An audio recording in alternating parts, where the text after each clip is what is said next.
Oh God, they try to drown me in this hope.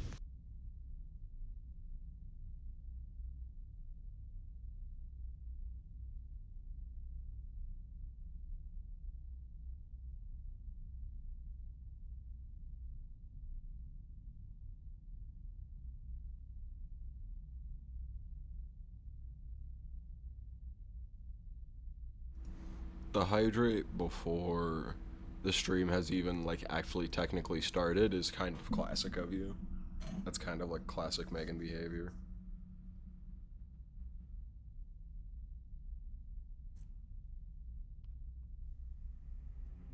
Bro, I was in an ad, I had no idea. So you, forgive me, you, before your ad even ended, your like, what, 2-minute ad ended, you're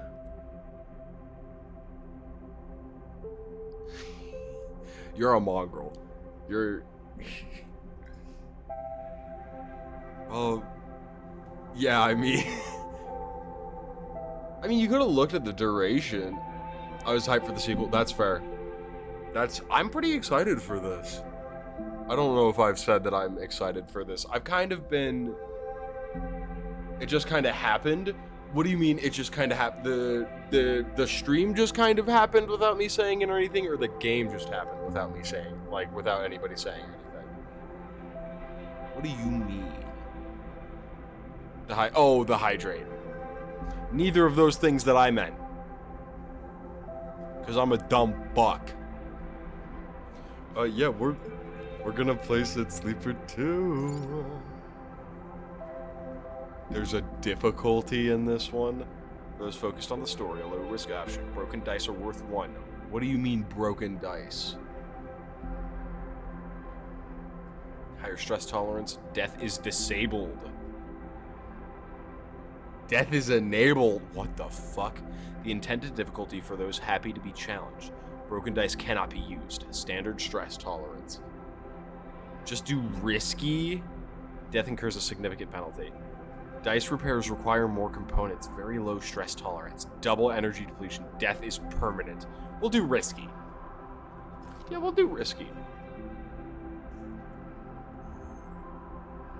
Okay, yeah, so it's the same as before.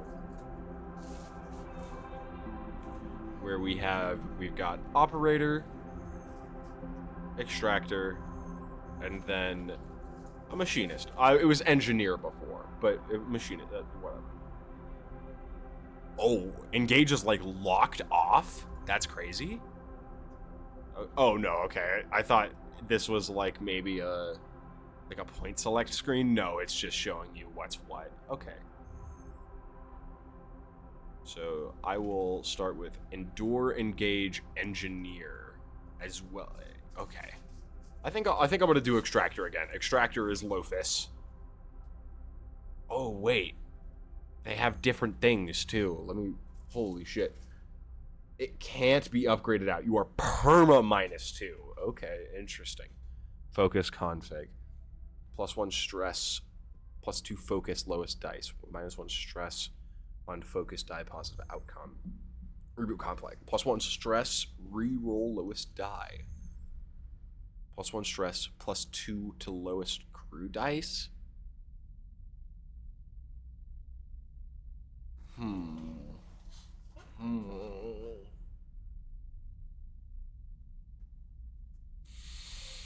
Your Honor, fuck into it.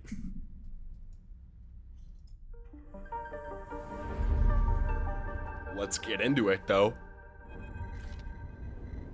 Was that clever? Did you like that? In the moment before waking, the dark space before conscious thought, you struggle to find the pieces of yourself. Usually these pieces come with a particular cadence, each appearing sequentially, like the boot process of an old terminal.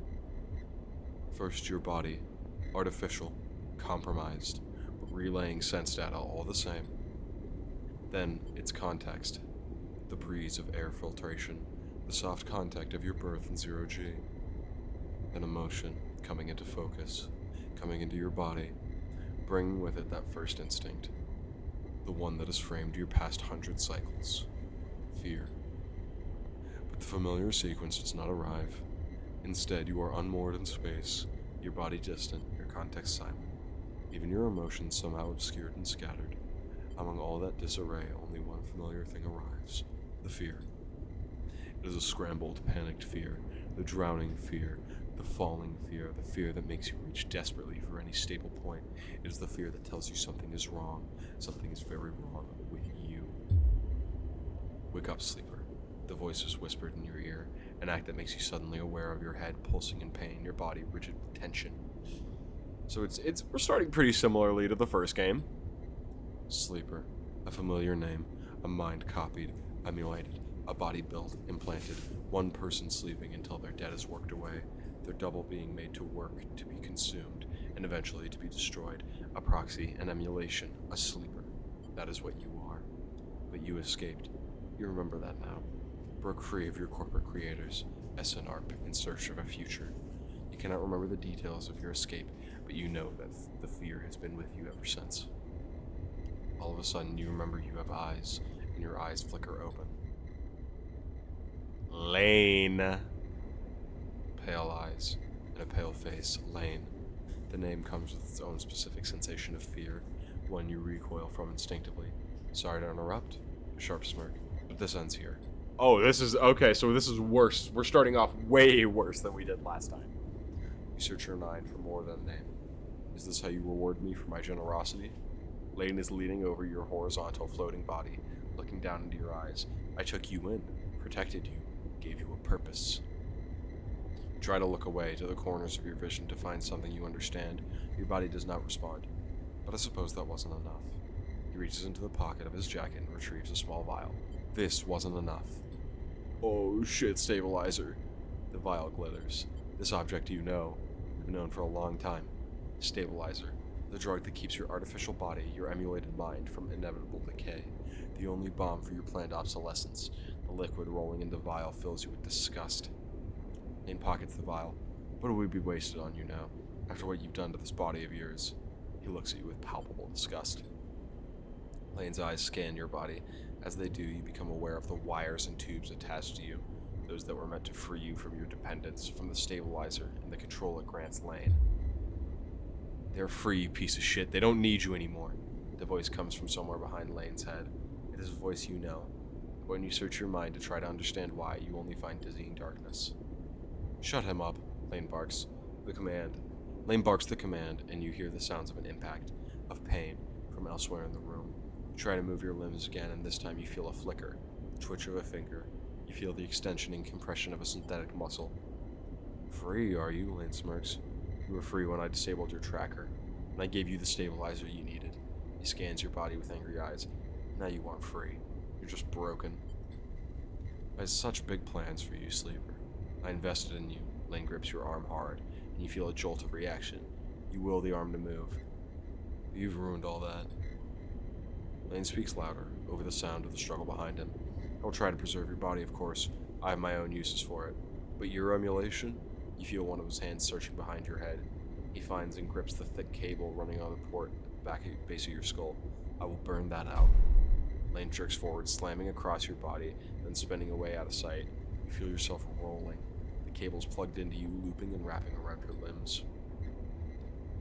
Then you feel hands steadying you, pulling cables. You glance around wildly and see someone diligently unplugging you. You meet his eye. Hey, he waves a hand over your dazed face. We need to move. Lane won't be out wrong. Out long. And loops a cable from around your wrist. Sleeper, help me out here. Blinks slowly. You know this person?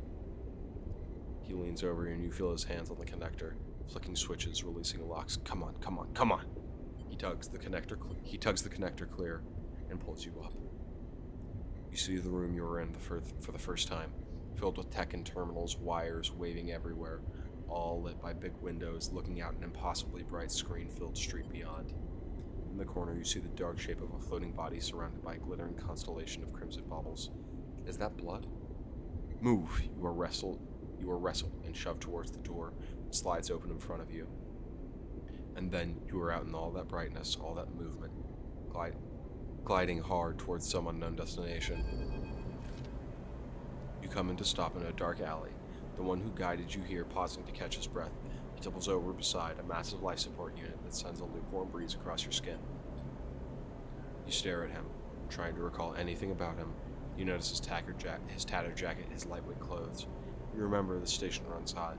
Something about the power that flows through this place. He looks up and meets your eye. What's going on, Sleeper? He wipes sweat from his forehead and floats away in a swarm of spheres. Talk to me. Who are you? You see a concerned frown cross his face. Don't mess with me, Sleeper. That's not funny. He comes closer, eyeing you carefully. What station are we on? He narrows his eyes. Waits for the answers. You close your eyes, trying to recall. You force your way through the dark to the image of a station. No, a city, glowing on the back of a vast set of hexagonal solar cells shadowed by them. You open your eyes. Dark side. The word leaves your mouth like an exhale, an instinct. Before you heard yourself sound it, you didn't know it was there. He sighs. And me? Who am I? You see something like fear in his eyes, panic perhaps.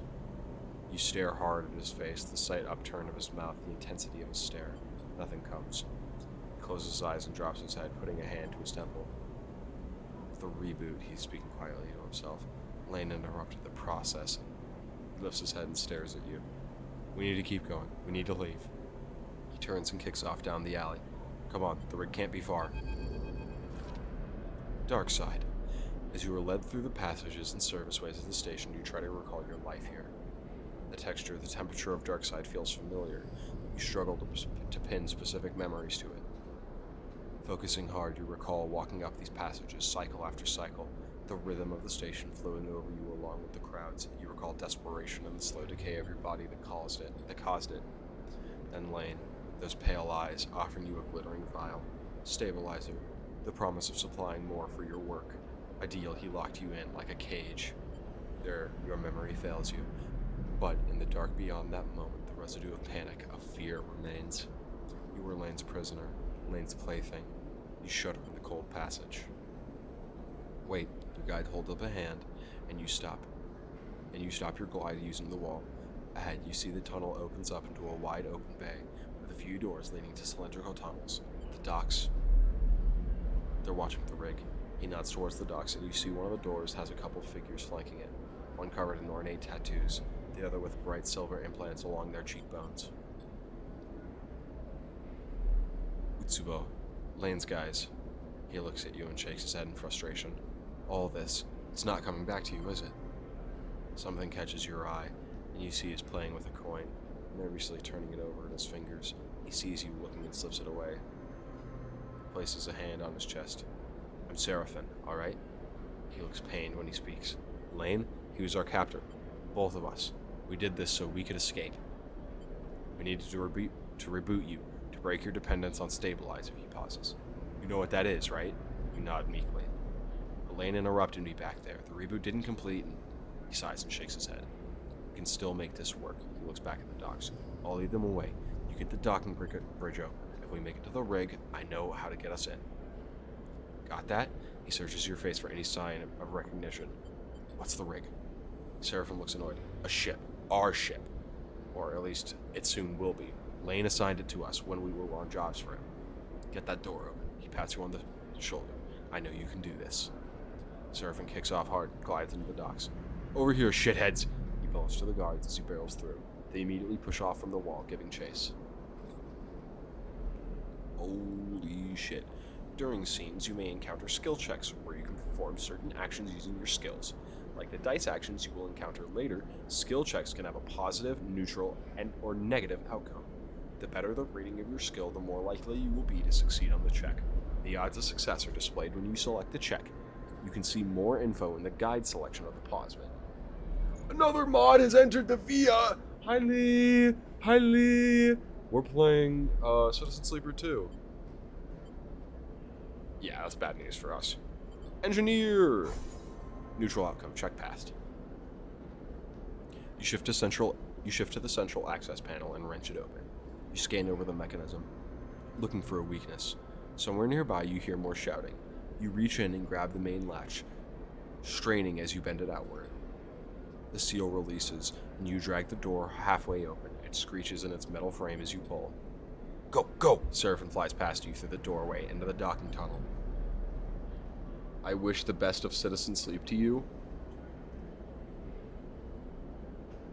You turn to see the two guards approaching fast across the docks and quickly glide after Seraphin.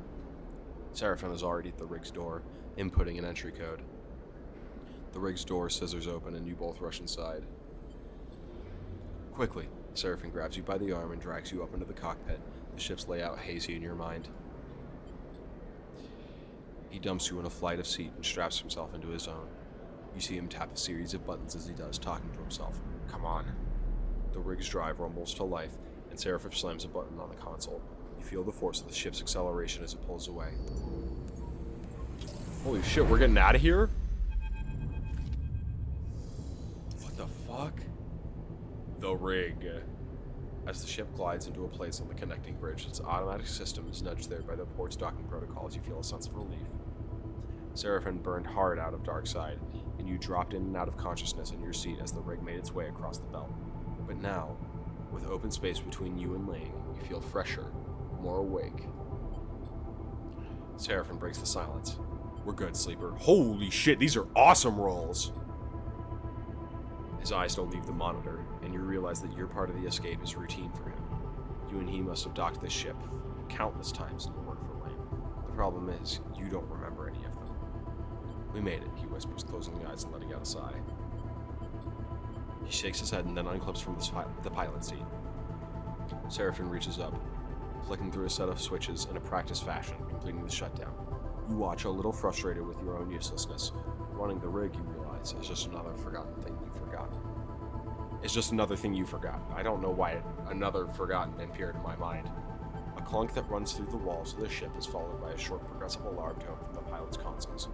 Docking complete. Seraphin kicks off from his seat, twisting as he glides past you towards the back of the cockpit. His hands find the rails on either side of the door as he pauses, facing into the corridor beyond. He turns back to you, backlit in cold cyan. We need a plan, he glances around. Lane's not going to let us slip away quietly, he sighs. We need to talk. Seraphin furrows his brow. Not now, Sleep. We need to forget, he flinches, the word coming out wrong. We need to focus on something other than... He pauses again, unsure. Us, he sighs. We need to survive this thing first, then maybe we talk. That isn't fair. Seraphin's eyes flash. What isn't fair, Sleeper, is that I just gave up everything for someone who can barely remember my name. He tenses his own unexpected anger. We are not doing this. He slams the metal of the cockpit wall. Not now. He closes his eyes and looks down. Just let me think. He fixes you with a stare. I need to think. We bought ourselves some time. He glances at the cockpit window at the blinking lights of the station. You may not remember Hexport, but I do. And there are plenty of opportunities here for us. Keep our heads down. He turns back to the corridor. That's what we'll do. He pushes off and glides toward the main lock, and you follow, pulling yourself along, hand over hand, at 0G. We already emptied the tank on this thing. He slaps a hand against the ship's inside, so we need to refuel. And that won't be cheap. But if you know, and I know one, but if you and I know one thing, Sleeper, it's how to work. I'm gonna get myself reacquainted, see if I can turn up any gold connections, people that might throw us an easy contract. You, he glances over his shoulder, you keep out of trouble. Low profile. Got it. Seraphin stops at the airlock. Stopping the reboot halfway through, pulls a worn crew jacket from the locker and starts putting it on. We don't know what that did to you. And jams an arm into his sleeve. I don't want you passing out, and he stops. It'll take both of us, Seraphin sighs. I hate it when you're right. He grabs another crew jacket and thrusts it at you. Just put the damn hood up, will you? You take it and slip it on. Stay silent. Seraphin stabs at the button to open the lock. The inner doors hiss open, and Seraphin glides through. Wait for a bit, then leave. Anyone looking for us together will be looking for two people traveling together. He looks at you in your warm crew jacket, a limited disguise for what is clearly a sleeper. We meet back here later. Any trouble? Same thing. Meet here. He surveys your disguise again and shakes his head. It's a shitty idea. He gives you one last look. Maybe find yourself something to eat. Suddenly, you recognize Seraphin's instinct to look after you. A flash of relationship now lost to the reboot. Catch. Seraphin throws a handful of something towards you. You manage to grab the projectiles. When you open your hand, you see a stack of cryo chits. I should get you some food. We'll need some more for fuel and supplies, he grimaces. It means odd jobs on the station for both of us. Seraphin kicks off and glides down the docking bridge. Don't go too far, alright? He shouts as he leaves. Take it slow. With that, he is gone. Leaving the connection bridge and heading to the end of the Hexport's docking concourse, you wait for a moment in silence. Think about Seraphin. It's hard to know what's going on inside Seraphin's head. Here he is, on some hapless escape plan with a friend who can't remember a thing about him. You try to remember how close you both must have been for him to agree to this thing, but it's painful to think about. That's all gone now anyway. All you can do is move on. You shake the thought from your head and pull the jacket tight. Let's see what Hexport has to offer. You kick off and glide to port. Okay, so Hexport is small, so I'm assuming this is like the tutorial act, and we'll get out of Hexport and go to somewhere like the Eye, or maybe even back to Darkside. Darkside looked big. Welcome to Citizen Sleeper 2, Starward Vector. Or maybe it's multiple things. The game runs in cycles, during which you can perform actions with your dice. Use cryo to buy food, fuel, supplies, and items. Progress clocks toward new scenes and events. You can review tutorials at any time in the guide section of the pause menu. Tutorial. Welcome to the character screen. Here you can upgrade and configure your sleeper. On the left, you can upgrade your skills to improve skill modifier applied to your dice when you undertake an action. To the right, you can upgrade your push, the unique ability of your class. When upgrading your push, only one upgrade at each level can be active at once. You can figure which upgrade is active only while at a hub. -1 crew stress unless full, +1 to affected crew dice. Intriguing! Okay. So I'm assuming we're gonna have more than just us here soon. So cargo, so we need supplies, fuel, and we have some cryo. Hexport docks and Hexport exchange. Well, docks we can probably get some good work for us, right? Let's try that.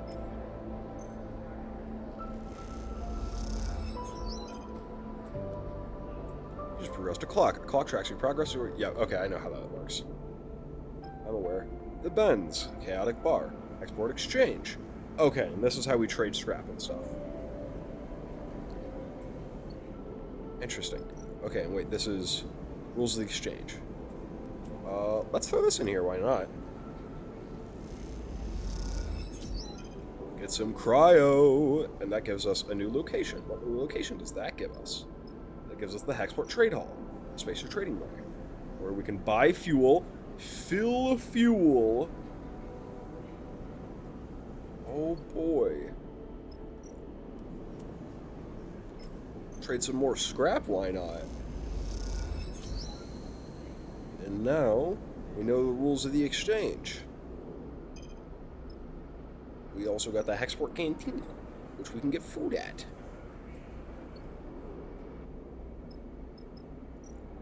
The Hexport docks. Let's try chatting to the crews again.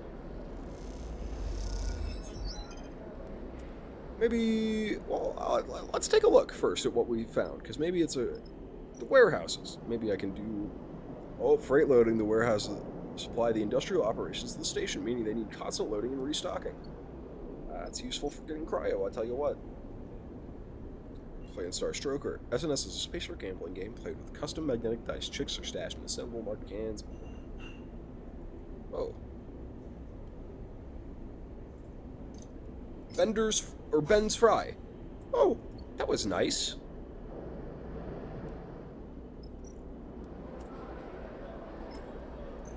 Let's chat to the crews again.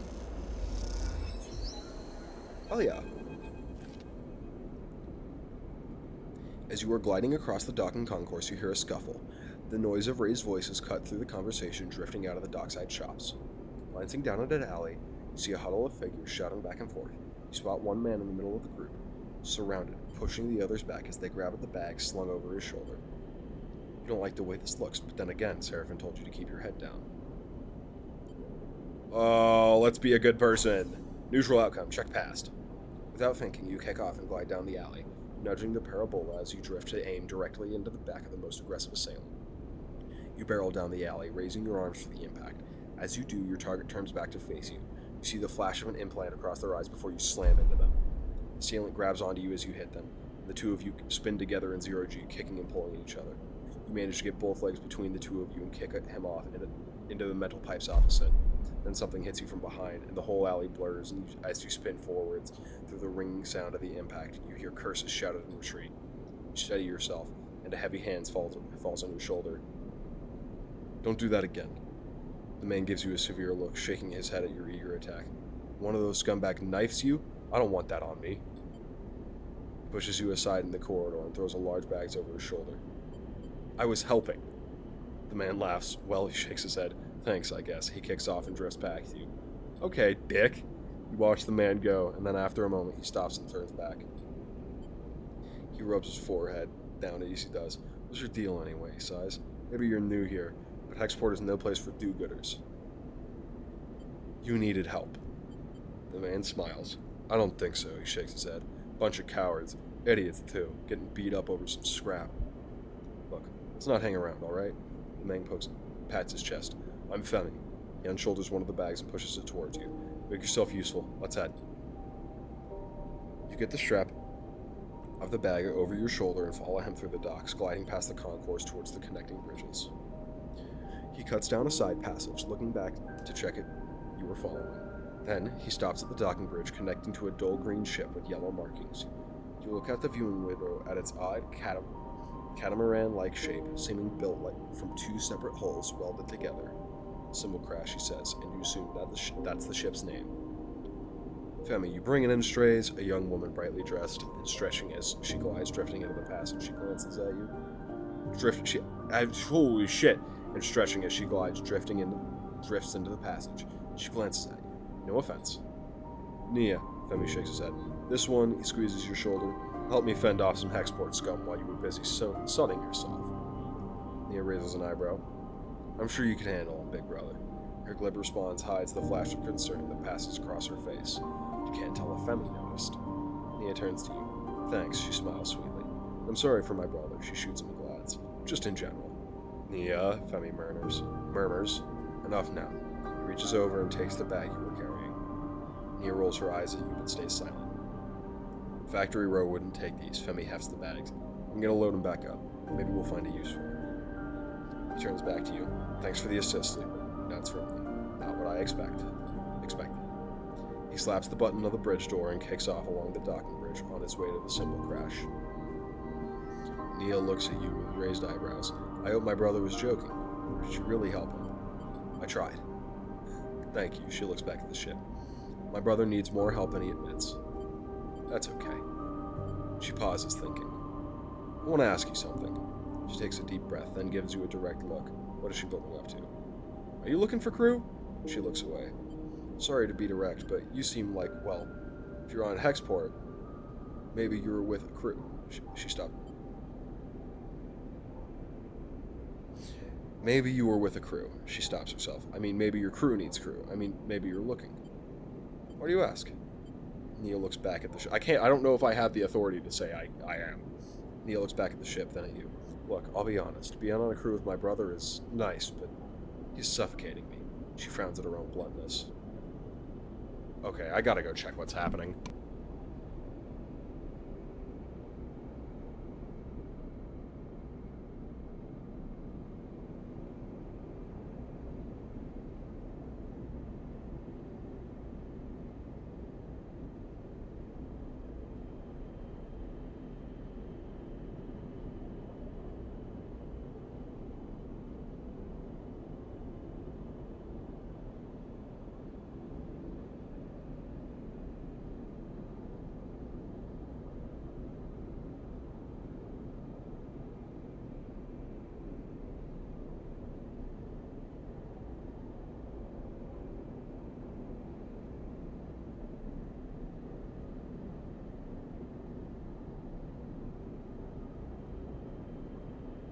The dogs are just being assholes. That's all it is. I'm so... Okay. I'm not a kid anymore, you know? But he still sees me like one. She shrugs. I want to show him I can handle myself. I need experience. I need to run some contracts. She gives you a determined look. What do you say? I'll think about it. I'm a good salvager, alright? You can use me, she smiles. I can spot things Find gaps, weighs in. She folds her arms across her chest. I know what I'm doing. Femi taught me well. She glances back at the ship. Just consider it, alright? Let me prove myself. Suddenly a shout comes from the ship, echoing down the passage. Femi, he makes both of you nervous. Nia looks in his direction. I should go. She pushes off towards the docking bridge. I'll be waiting. Nia gives you one last glance as she departs, then disappears into the docking bridge, leaving you alone in the passage. Okay, so I can't spec into this, but I could probably get a friend who's good at Intuit, and I can stick to like Endure and Engineer, and have somebody else do like Interface, Intuit, Engage. The rig. Okay. Okay, so we can end.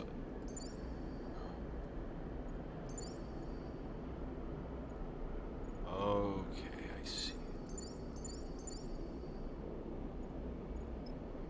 I see. Interesting. Okay.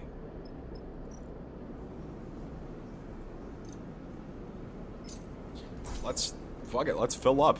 Fuel capacity filled, why not? You know? I think Seraphin will be happy when he comes back and he's like, oh, you got fuel?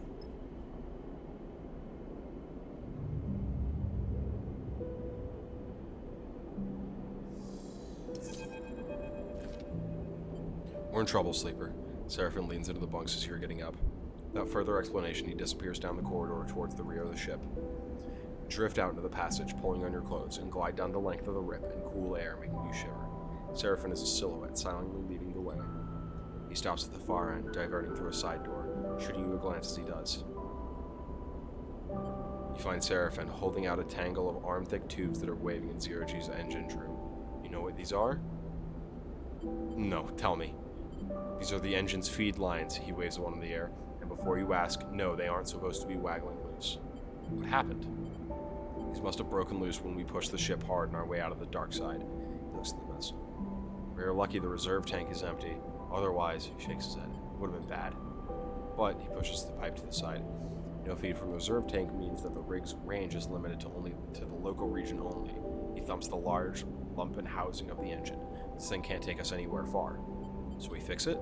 Seraphin sighs. That's the short of it. Seraphin whacks the engine housing again, harder this time. Just not been our run of luck. He turns and starts gathering the tangled feed lines, his frustration evident in the violence of his movements. We'll need a new set of these, that's for sure. He starts, forcing them into a crate. So how about you try to track them down? I'll take a look at things here and see if I can't figure out another fix for the reserve tank. He glances up from his work. From what I've heard on Hexport, Factory Row is the place to find ship fitters. Maybe you can do some recon while I sort this place out. It's on the other end of the station. Okay, I'll take a look. Seraphin keeps working. Wait, Seraphin pauses, seemingly unsure if there's something else. He drops the feed lines and they float, waving in the air the tubular seaweed. I've heard word that Layton's on the hunt, he frowns. A message went out everywhere in the local radius of Darkside. He's looking for us. We can't leave. Exactly, Seraphin sighs, which is why we need those feed lines. I'm going to try to work something out. Maybe I can try to improvise a solution. I don't know. He looks down. I'm no ship fitter. While I do, you go hunting. See what you can turn up, okay? He smiles a weak smile. Get going. You leave the engine room, with the clanking sound of Seraphin's cleanup efforts echoing through the ship. Fuel feed line, that's the next step. Take a deep breath and head out. You've discovered a drive. I know what a drive is. Wow. Okay. Okay. Interesting.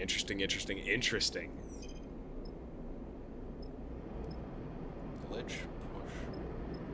Factory Row. Well, I suppose let's take a look. Oh, I can haul materials.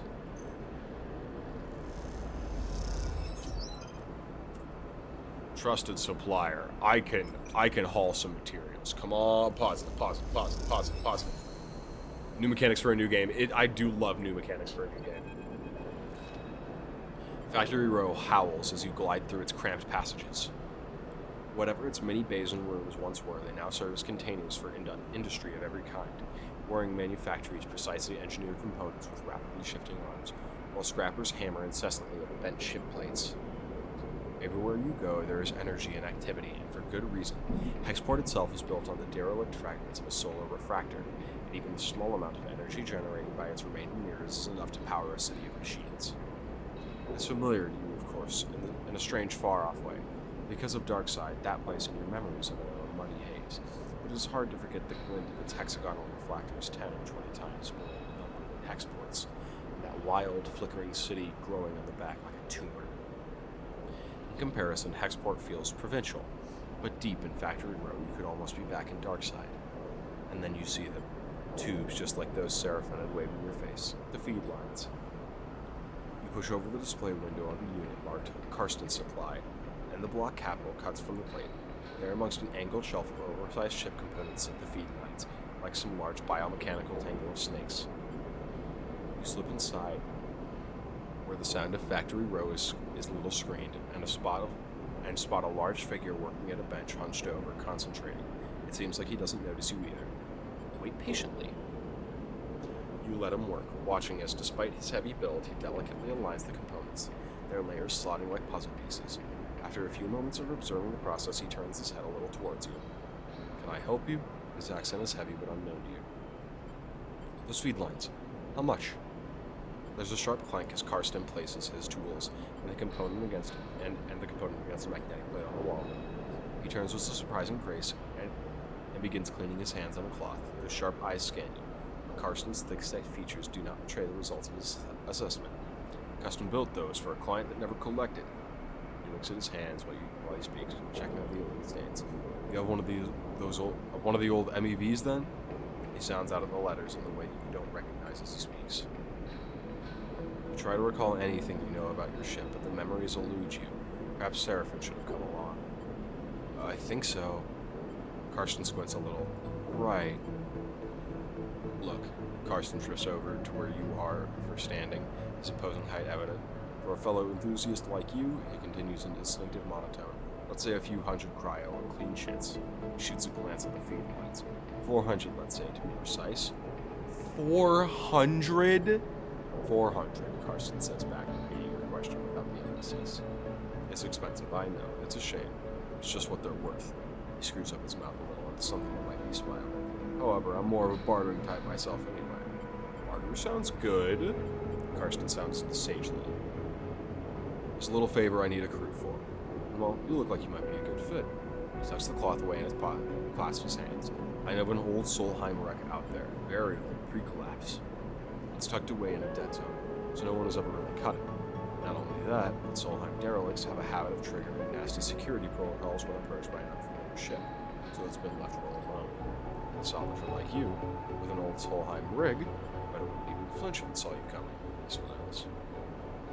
I have a special interest, a need for that old tech. All those Solheim ships had a data core.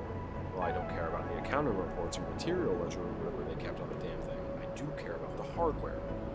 So, if I was to find you back here with that data core and your cargo hold clean cut and complete, well then, I could see my way to doing a straight barter for those feed lines. Karsten pauses and sniffs the air again. You just need the coordinates. Simple as that? Simple as that, he repeats in his monotone way. So, you interested? He glances back at his workbench. Because I'm a busy man. I'll do it. Alright then, he holds out a heavy hand for you to shake, and as you automatically reach for out, he grabs for your forearm instead. Karsten pulls you closer, squeezing your arm. Let's keep this one between us, alright? He half smiles, his face huge and close. It's our deal. Before you can respond, he thumbs a little drive into your palm, those coordinates, and then he lets go of your arm with what you swear is a wink. You take a moment to gather yourself, and by the time you do, a whirring fills the air. Karsten Hammer returned to his workbench. You turn and glide out of Karsten's supply with a growing mix of anxiety and excitement in the pit of your stomach, and the cacophony of Factory Row in your ears. A contract. Seraphim might even be impressed. Look at the drive in your palm and smile. This could be a route out. You think of leaving this place behind, in possession of an improved ship, too. Suddenly, a small but firm hand falls over your back, and an equally small voice coming with it. Hey, wait up! Julie. You turn in the passage to see a young woman, her hair waving from the rapid glide. She clearly just came out just to catch you. She steadies herself using your shoulder. Sorry, she smiles, a quick and flat smile. to catch you. I'm Junie. Her dyke eyes flicker around nervously. And it's the portable terminal she carries. Something data scalpel, scrappers call it deck, and her backpack full of components and traveling wires. What's up? Karsten, she starts, still catching her breath. He sent me to grab you. She smiles that flat smile again. Wants me to come with you on that job. Her eyes shoot down to the drive in the palm of your hand. Why didn't he tell me? She glances back towards Karsten's. I guess he forgot. He does that sometimes, so she looks sheepishly at you. You just grabbed me after you two were done talking, so... Karsten's always sending me away on things like this. I guess he wants me to help you out. Keep an eye on things, she pauses. I can be pretty helpful.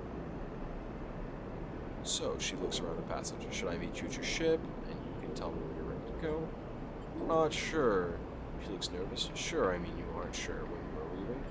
I'm not sure you're coming. She pauses, thinking, Karsten said I need to go. She glances back in the shop's direction. And he does get pretty mad when people don't do what he asks. She shrugs. Let's see. Okay, she glances. Karsten doesn't like waiting, but it's up to see. Up to you. Junie pushes off and waves. Looking forward to working with you, she calls back in an afterthought. What about the ship? Oh, I'll find it, she calls back and then disappears down the passage. You watch her, glad to be of the contract, but nervous too. Karsten keep up his side of the bargain if you deliver. I don't know about this sleeper. Seraphin looks nervously out the rig's window as you finish explaining Karsten's deal as well as Junie's offer to help. This job was easy, Karsten would have done it himself already. That means there's a catch. He frowns at the stars. There's definitely something going on with this Junie girl, he shakes his head. What choice do we have? What if, Seraphin narrows his head, we could get the cryo together by the feed lines? Is that even possible? I found a contract board in the exchange, further in the station, he gestures toward the hex board. We take on a job that might get us some of the way towards buying those feed lines. Plus, even if we do want to take Karsten's job, a bit of money to get ourselves prepared wouldn't be a bad idea. Fill up on fuel, supplies, be ready for whatever comes. I'll take a look. Good, Seraphin nods. While you're at it, we might want to see if you can scare up a few freelance crew too, Seraphin shrugs. Many hands make light work and all that. Or we stop messing around. We take Karsten's job now and get it done before he can think twice. Seraphin nods. Seems like a whole set of bad options to me. Either way, I've got work to do on the drive. Seraphin nods a farewell, heading back to the engine. Let me know what you decide. For a moment, you pause, letting the haze of plans and ideas settle in your mind. Suddenly, you curl up, pain shooting along your spine. You grit your teeth, your muscles lock tight, your vision narrows as you squeeze your eyes shut. You feel a shift, as if some connection is broken. It's almost impossible to describe, like you are floating away from your body, dispersing, dissolving. There's nothing familiar in the pain, nothing to hold on to if you grit your teeth. And then another shift, and you are back in your body, trembling against the metal wall of the passage.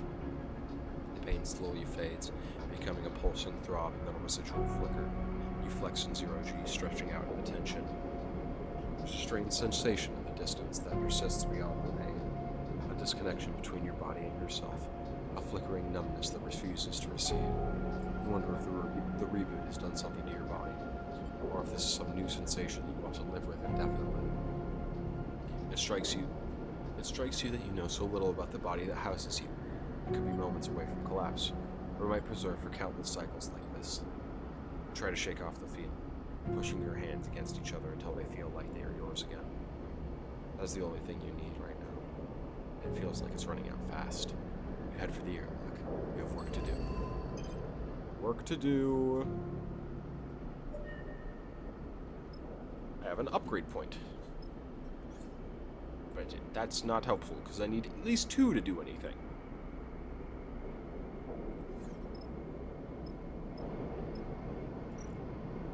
What is this?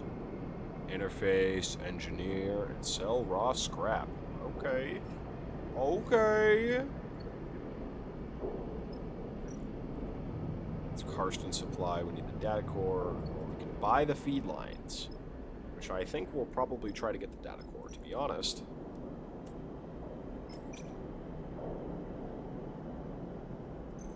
We need more cryo. Load some fright.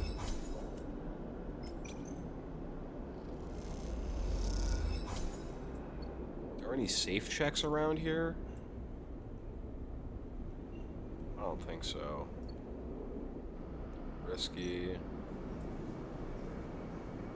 That's all buy. Eat. There's the contract board. Conway signal. Station management have located a Conway signal. They are concerned to see one so close and are looking for someone to disable the source. Interesting, but you have to buy the contract? That sounds risky. Yeah, I don't think anything is really... Yeah, that makes sense. Alright, we'll get a Ben's fry. Squeeze your bag and crunch a handful of crisp and greasy radishes and potatoes. Not bad. Not bad at all. It'll be fine. Yeah, it was fine.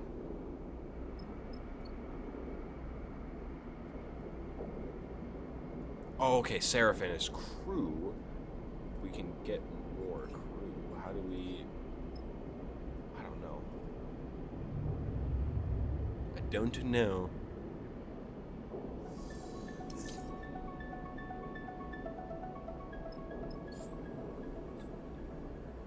Yeah, so that's the thing we have to go for the data core. Interesting.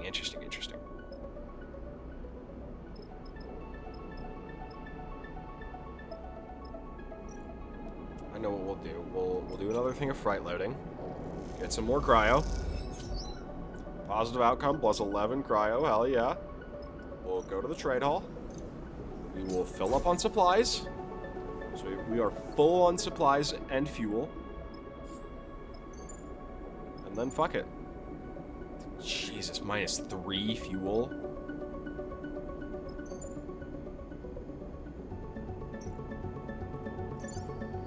Confirm vector locked. Nia's not available. Yeah, we might as well, I guess.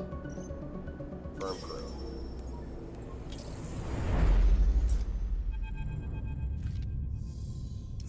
Solheim derelict fills the cockpit windows, all twisted plates and skeletal strutwork.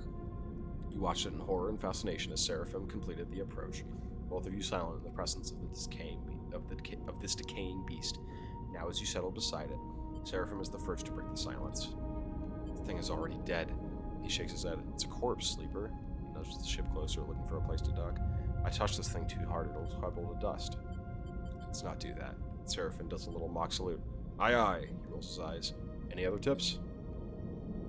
Take us up there. That's the bridge. Junie points towards one end of the ship. Both you and Seraphim turn around, having forgotten she was even in the cockpit. She hasn't said a word since you departed. She glances at both of you bemused faces.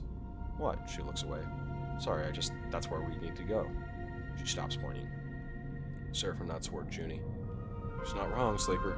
That bridge would be a good start. To the bridge, then. Seraphim nods and brings the ship under control. Let's do it. Seraphim takes control of the ship, avoiding the debris field closer to the center of the wreck. He settles in position near a protrusion at the far end. This is as far as I go. Seraphim attacks the anchoring controls. You should be able to anchor the ship to those plates. You hear Junie begin to protest from behind you. It is too late. Seraphim begins to fire 2 baton tips anchor lines at the nearest solid hull plates. The batons slam into the hull plates, and despite their solid appearance, they instantly shatter. The fragments spin out across the wreck, slicing into the other plates and building a spiraling storm of debris. Shit! Seraphim nudges the ship back and steadies it as the debris cascade across the surface of the wreck. The damage seems mostly superficial, but it underlines just how fragile the derelict is. Let's not do that again. Junie glances between the two of you. The data core will be very fragile. We've got it, Seraphim snaps, he angry on closest seat. Last thing I need is a backseat driver. He kicks off and glides back into the corridor. Follow him. You follow Seraphim down the passage with Junie close behind. As he reaches the airlock, he is already angrily suiting up, his frustration evidence. Keep your cool. Seraphim looks up. Yeah. He glances at Junie. No hard feeling, right? He checks the seals on his shoulders. This is a job, not a social event. The rest of the preparation process takes place in tense silence, each of you considering the delicate job ahead. You suit up too. Though you don't need a helmet to breathe, you slide one on and lock the seals for protection. This wreck isn't going to give up its salvage easily. The core should be near the bridge, maybe even inside it. There's a lot of wreck here, and there might be good salvage tucked away in the cargo hold. Once the suits are on and the seals are checked, you cycle the lock and stare out at the vast expanse of the twisted hulk before you. Time to go to work. Okay, so they get dice and I get dice. Welcome to your first contract. While on a contract, you will be able to assign 2 dice for each crew member, as you would assign your own dice. Pay attention to your crew's skills and use them effectively. On certain outcomes, the crew will take stress. When their stress is full, you will no longer be able to use them to perform actions. While on a contract, your energy bar will automatically be supplied for each cycle that you have supplies. When your supplies are depleted, both you and your crew will take 1 stress per cycle. Contracts also have their own contract stress. When this bar is filled, the contract will fail. Good luck. Holy crap. Okay.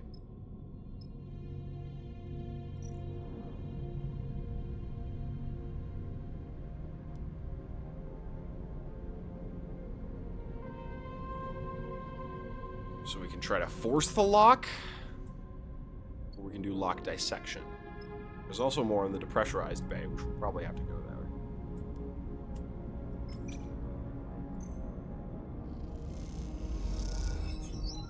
We'll take a cargo entry. That's easy. Okay, so they all have symbols, I just don't know them yet. Cargo storage. Map the bays, that's an interface thing, which she's good at.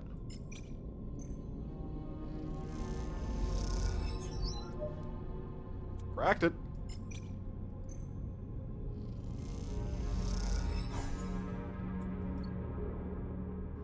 Okay.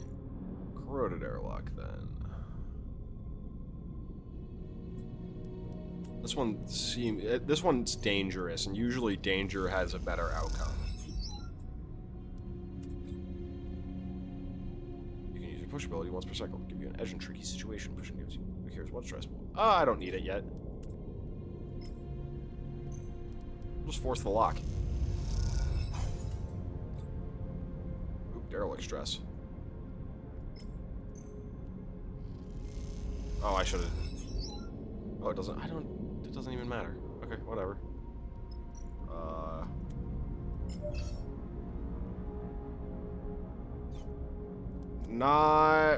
No, I'm actually not gonna have you do that. That's a really bad idea.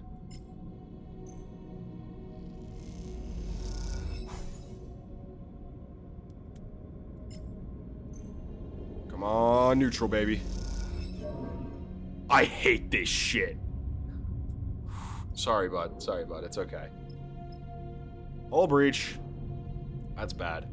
Emergency seal. Derelict will continue to decay. Okay, we'll deal with that.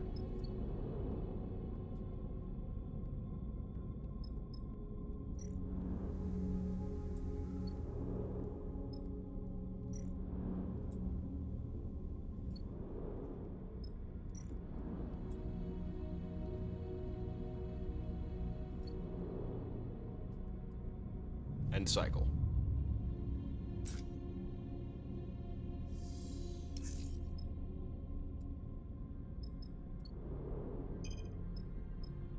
Oh, fuck. Purge protocol. That's bad.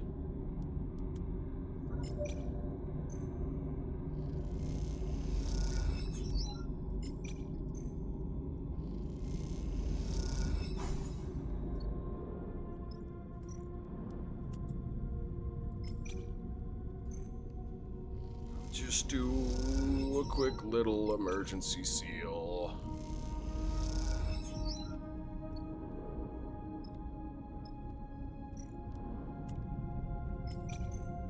Okay, yeah, we'll save his 6 for something important. Resealed. Good, good, good, good, good, good, good. Still need to get through this airlock.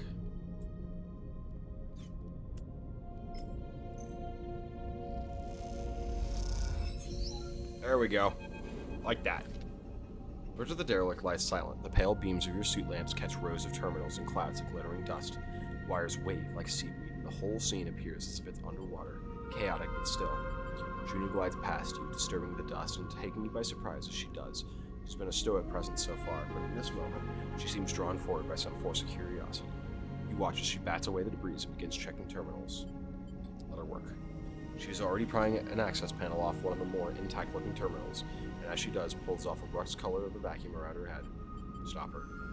As you shout for her to stop, Junie turns her head. Even behind the visor of her helmet, you can see a look of confusion, perhaps irritation across her face. Sorry, she looks between you and the console. This is what we're here for, isn't it? She runs her fingers along the edge of a half-removed plate, scavenging.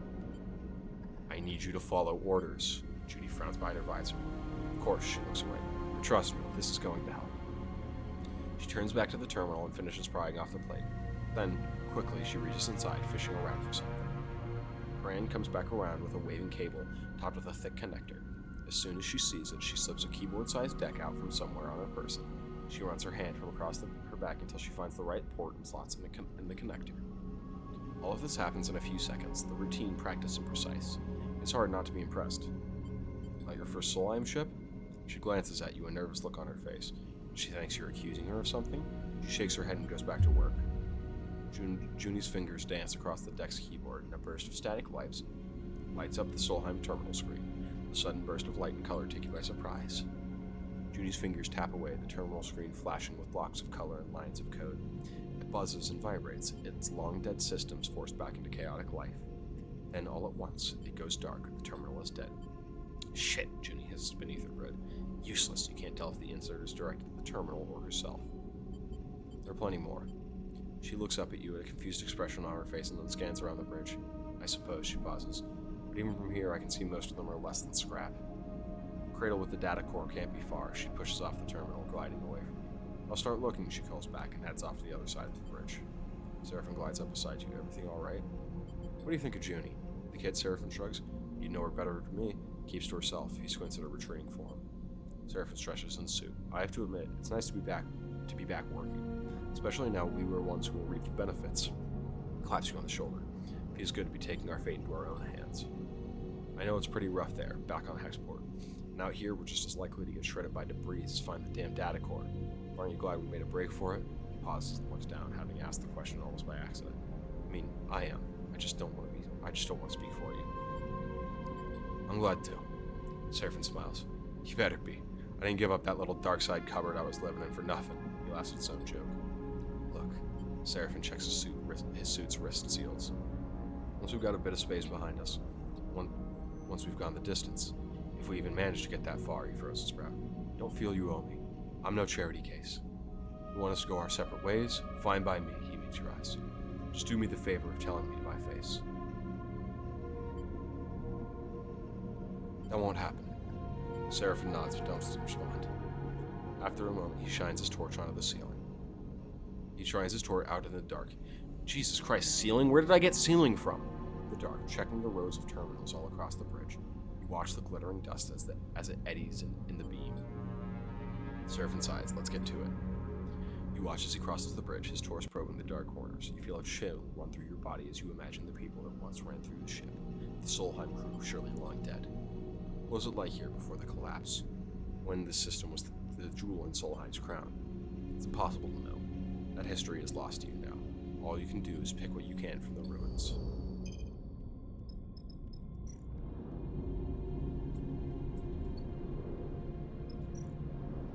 Okay, so we track the pathways. Reboot the system. We'll have you track the pathways. Data core location. Stress. It's okay. You're fine. No big deal. MBD? MBD? Alright. End the cycle.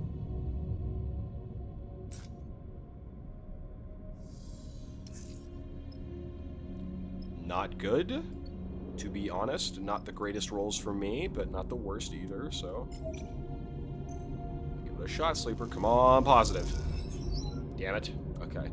We need this shut down. Protocol deactivated. Thank you, Junie. Alright, now we can work in relative peace. We'll have that tomorrow, I guess. Endure is what I do, baby.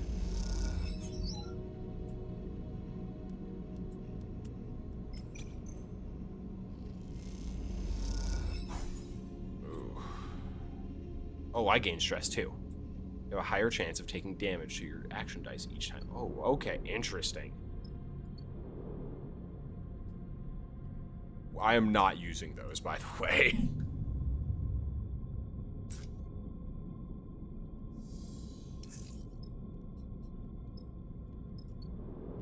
Okay, this is good. Map the bays.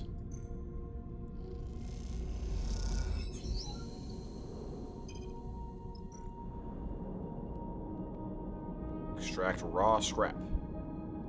It's also what's holding the ship together. Interesting. Good to know.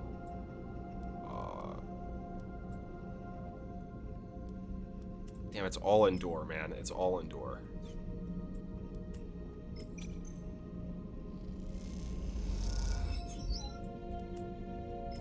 Positive outcome. Second positive outcome.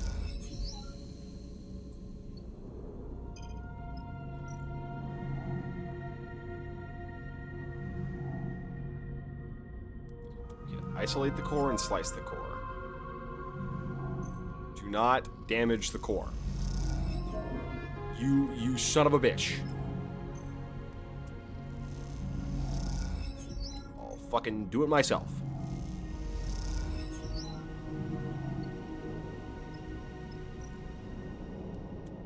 Trying to fucking get Bro to work in the deep base, see if we can't get some scrap out of it. Now there's a new crisis active.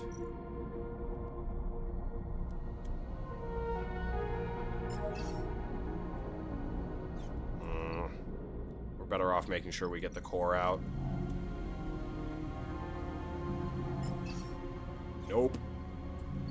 He's bad at that. He is really bad at that.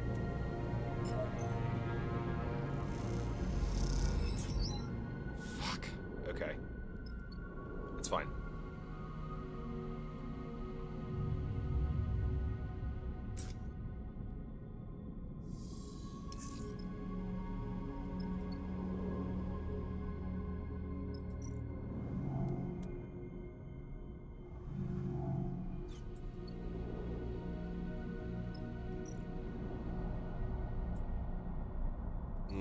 No, it's definitely not worth it. We get the data core out.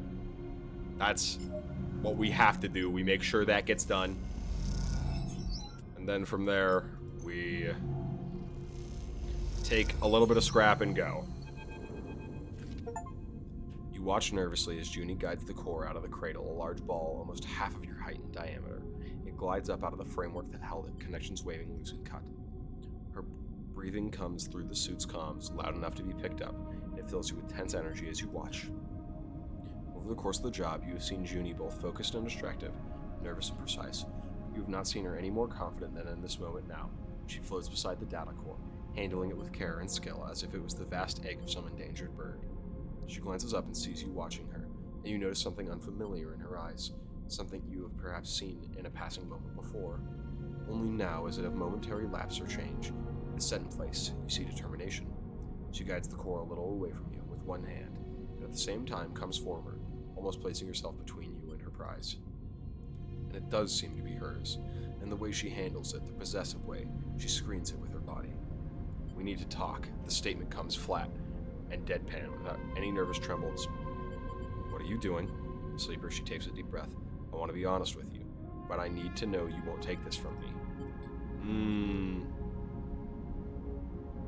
Junie glances around the cradle defensively, but Seraphine is already heading back to the ship to prepare the cargo bay for the crew's storage. You two are alone. Tell me and we'll see. Fine, she folds her arm, but it's staying with me. Carson doesn't deserve this treasure, this... Sleeper, Junie glances over her shoulder at the core.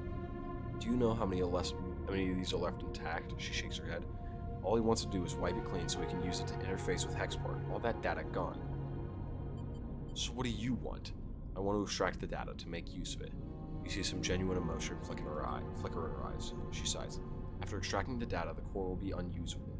There's a security system that will fry it if the data duplication is attempted. I can delay the security response long enough to copy the data, but after that... She trails off. You've done this before. She looks down. Yes, she meets your eye. This is why I came. Look at this place, Sleeper. She gestures around the cradle room, a dark and twisted cavern of a long dead tick. How many places of these are left? How many chances do we have to recover anything this old, this fragile? Like it or not, we live in Solheim's shadow, and their ruins, and yet we know almost nothing. What chance do we have of understanding how we got here when others like them, like Seneset and Conway, are descending on the system? I need this core. But at what cost, Sleeper? She gestures around herself. With this core, we could learn something about ourselves. We could learn our history and how the system was settled. We could better learn the technology we build our lives on. We could uncover Solheim's crimes and seek to make amends. She looks at you with pleading eyes. We could see beyond survival towards something else. You've never heard Junie speak like this, and you realize that you have taken her nervousness was actually control. This, the person in front of you, defending a decaying data core with their life, is the real Junie. But then, you think of Lane, of the price he likely put on you and Seraphim's heads, and of the feed lines, without which leaving the Hexport would be almost impossible. Is this even a choice? Explain about the feed lines. Junie listens carefully as you tell her about the deal with Karsten, the feed lines he offered you, and that both you and Seraphim are on the run. Then I'll help you, Junie doesn't flinch. We find another way to get those feed lines. Karsten is an idiot. I can hack his security. You can pull him out of here. Or Seraphim looks tough. Maybe he can grab them. Junie's desperate. We can do it. We can do something. Don't you work for him? Junie glances away. Look, I knew you wouldn't take me if... She sighs. I might have misled you there. I knew he knew where the... God, fuck. I knew he knew where the derelict was, and I heard your conversation. I've been keeping an eye on him, she pauses. I know, I lied, but I can help you. Let me strip the data of the core. And I promise to help you get the feed lines. She meets your eye with an intensity. It's a lot of information to take in at once. You need a second to think. Let's do it. Thank you. Junie looks genuinely moved. This is a gift to all of us, Sleeper. I hope you'll see that. Junie turns to the data core, quickly gathering one of its loose connections. She takes out her deck and plugs it in, then crosses her legs and places it across them, floating tethered beside the core. Her fingers begin tapping at the keyboard, tasting out the core's data and whatever Solheim secrets it might contain. As he does, Seraphim enters. He braces himself in the entryway. What's she doing? Junie doesn't seem to notice. Emptying the data. She's doing what? Seraphim jumps to attention, but you put a hand on his shoulder. He eyes you suspiciously. I hope you know what you're doing, Sleeper. He nods towards the core. That's our ticket out of Hellport. Out of Hexport. You'll see. If you say so. You both turn to watch Junie stripping the core of its secrets. A little while later, once the core has been emptied out, its defense mechanism is scorched. It seems black. You watch the metallic sphere spinning gently in the room, and wonder if you just made a terrible mistake. Contract failed.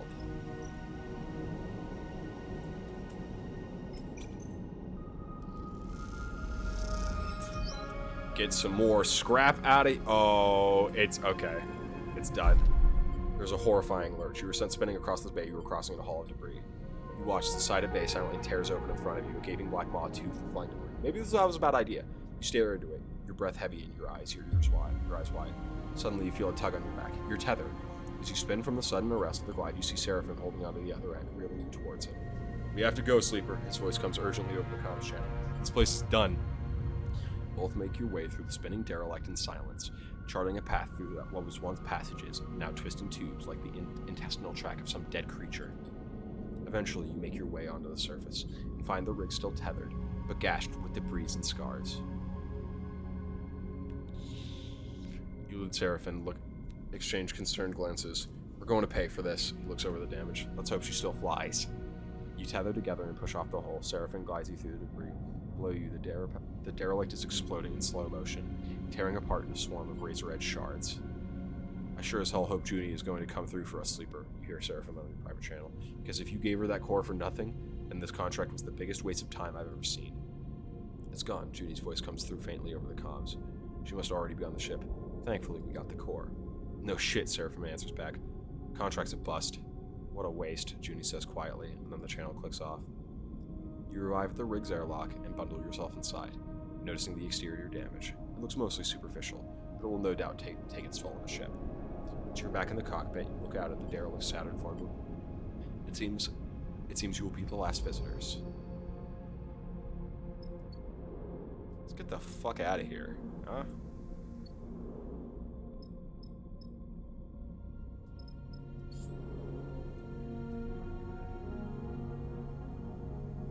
-5 stress during travel. Go home. As you arrive into Hexport, Junie speaks up from the back of the cockpit. You're going to have to act fast if you want to take those feed lines. You and Seraphim exchange glances. You're both still getting used to this new Junie. We? Seraphim raises an eyebrow. Only one of us fried the core and stole all of its data. He shoots you a look. And for some reason, we let you. It was the right call. Was it? Seraphim laughs. Well, I'm reassured. I don't think Carson is going to take kindly to the idea that we brought someone pretending to work for him on the job and let her have his prize. He shoots Junie a look. Do you even know what she's up to? Junie looks between the two of you. Hexport hasn't exactly been kind to me.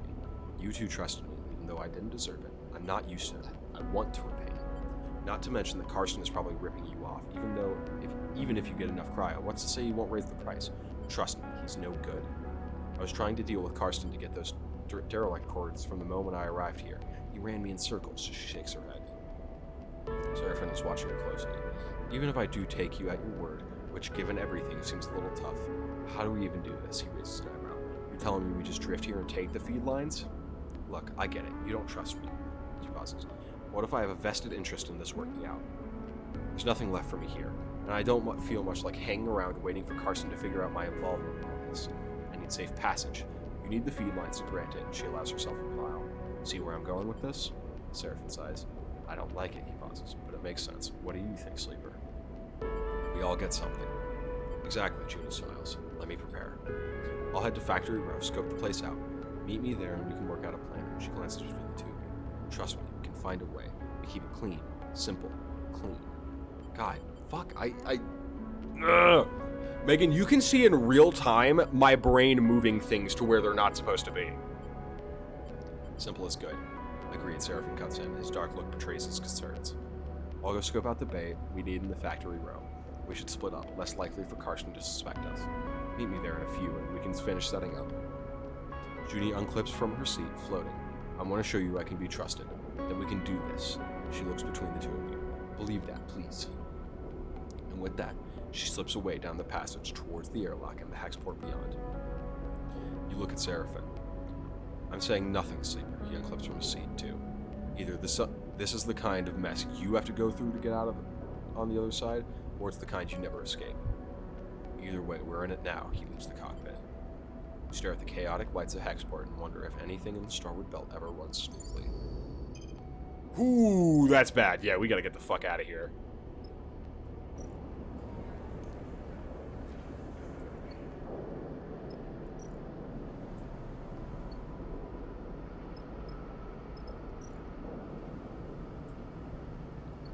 Okay. So, what we're gonna do is maybe work a little bit. I want, before we fuck anything up. Okay, you will observe the target with engage.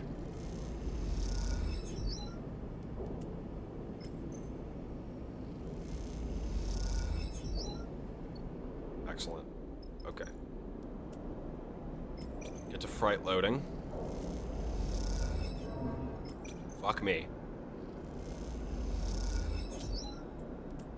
I need the cryo, man. I need the cryo. Come on. Yeah! Yeah, we're here. No, it's gonna be fine. Trade... Nope, not the trade hall. That's not where I want to be, I guess. Oh, this one. Sell scrap.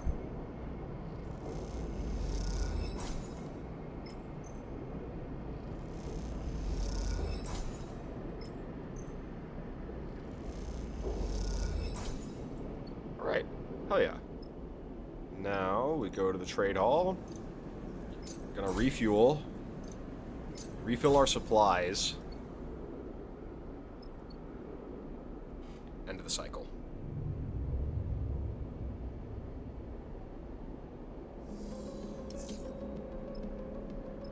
Do a little bit of exploring. Do fright loading.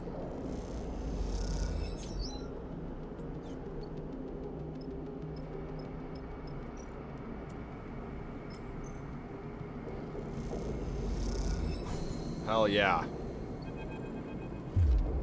Sound of the fist on the keyboard. wakes you from the scrolling code on the terminal screens. You turn to see Junie, a rare half smile on her face as she floats cross-legged with her deck in her lap. The blue light of the snap-on screen makes her eyes glint with glittering excitement. Got him, she shoots you a look. Carson's whole system is mine. You push away from your terminal to glide over to her screen. Running the mapping protocol now. I want to know everything about every little dusty corner on his network. Nice work. Hold on, we aren't there yet. It's coming up now. It seems Carson is pretty paranoid. His whole system is iced over with some serious security, she frowns. What are all these layers of... A red pulse flashes across her face, changing her features as she does. Shit. Her fingers dance across the keyboard. Something is closing the port. We need another red flash and her screen goes blank. Junie's fist hits the keyboard again harder. You've been kicked out. She's rapidly shaking her head. There's no way a salvage shop should have that kind of countermeasure. She was troubled. Maybe you peeked in the wrong corner. She looks over at you. It seems so. I think our friend Carson is involved in some nasty stuff. She rubs her forehead with the bottom. Wait. Her fingers fly across the keyboard. Her screen's flickering with commands. A complex node graphs assemble on the screen. A mess of interlocking connections. Mapping protocol did enough. She points at the screen. All the security systems are there. She indicates a dark section of broken connections. We didn't get what's here. It seems like we found some kind of archive. Nothing we want. So what now? Junie pulls a thumbnail drive out of one of her many pockets and slots it into her deck. Time to train my cat. Try to identify the program. Yay! Neutral check passed! You watch the code spilling across the screen. Notice the addressed form. Addresses from the node map being marked out in line. It appears to be some kind of exploratory program. A Ripper worm, perhaps. Ripper worm! Perhaps, but why would Junie want the data from Carson's network? You glance at Junie and notice she is watching you carefully. I can see you following along. Trust me, you haven't seen one of these before. That's a Katzenjammer. CAT for short. Basically, it's a network map.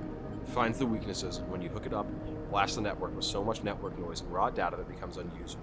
She smiles to herself. Any tech connected is a killer headache. I built it to take the remnants of Solheim security systems out of commission on the derelict, she squints. Had one too many close calls. Will do to Carson's shop. Pretty much fry anything on our map. Cameras, shutter controls, alarms. It'll be pure chaos. She plucks the thumbnail drive out of her deck and hands it over. The cat head sticker on it, catching the lights as you turn it with your fingers. You still lost access, of course. Junie turns to her screen, bringing up another note on the map. There's an old Solheim port on the original facility, just outside Carson's. Slide the cat in there, and you should be able to find a back door. What are we waiting for? Nothing, but she looks away. This isn't going to be quiet, she squints. This whole system is going to get data blasted. It's not a subtle hack. When you slot the cat, you get in, grab the feed lines, and run. Sounds like one hell of a risk. Serafin's voice catches you both by surprise as he slips into the dark empty. Well, Junie pauses, looking between the two of you. It's our best option. Serafin narrows his eyes. And where will you be while we run the gauntlet of scrambled security and make the grab? Junie looks away. I can monitor how it goes down remotely, from here or the ship. Serafin gives you a look. You can tell he's finding it hard to trust Junie after your reveal. I trust you, Junie. She smiles a thin smile. Thanks. She starts to pack her deck. But I'll find somewhere else to work from. Close to the ship, but out of her way. Junie shoulders her bag and glides to the door. When you're ready, slot the cat and go. By the time you're back to the ship, I'll be there, she glances. Don't leave without me. She shoots Serafin another look and then slips out of the unit. Serafin watches her go and then turns to you. The whole of Hexport is going to hear about this, he shakes his head. We better be ready to go the moment you slot that thing. I'll be ready. Serafin nods silently. I'll be at the ship preparing the engine. We need to be ready to fit those lines as fast as we possibly can. Meets your eye. Be careful. Don't stop for anyone or anything. Hey, so is Citizen Sleeper better than one? I don't know. It's hard to tell. We're only an hour and a half in. He puts a hand on your shoulder. Don't even think about looking back. With that, he slips out of the unit, leaving you alone to consider what comes next. I like the new mechanics. If that's... I do like the new mechanics a lot. I think that's awesome. I think they're really cool. I'm excited to kind of like break out and see what's happening.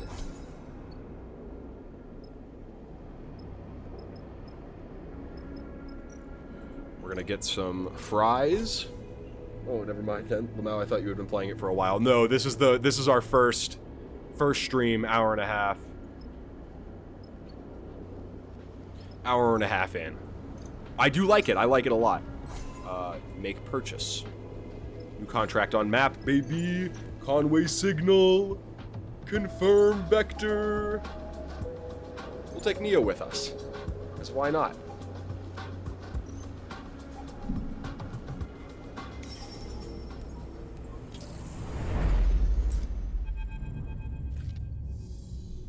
It's a drone. Seraphim spots the signal source first, and the light barely shimmering off its dark hull plating, a design trait that betrays its covert use. Then moves. I don't dance, dude. A flash catches your attention, and you see a rent in the hull, through which red lights pulse. Wounded, Seraphim shakes his head. Wish they'd finished the job. You seen one before? Seraphim looks back over his shoulder towards you. We've seen one before, don't you? He sighs. Sorry, I know it isn't your fault. He looks at the drone. Lane had us work on one in the Darkside Bay, though it was barely a shell, disarmed and deactivated. He had us searching through its guts for salvage. Even that one gave me the creeps, and it had its core ripped out. He pushes the ship closer. This one is still alive. Conway, Nia kisses her teeth. Corporate scum. You glance over at her and see the fire in her bright eyes. They don't even dare to come here and force us out themselves. It's all proxies and drones. She shakes her head.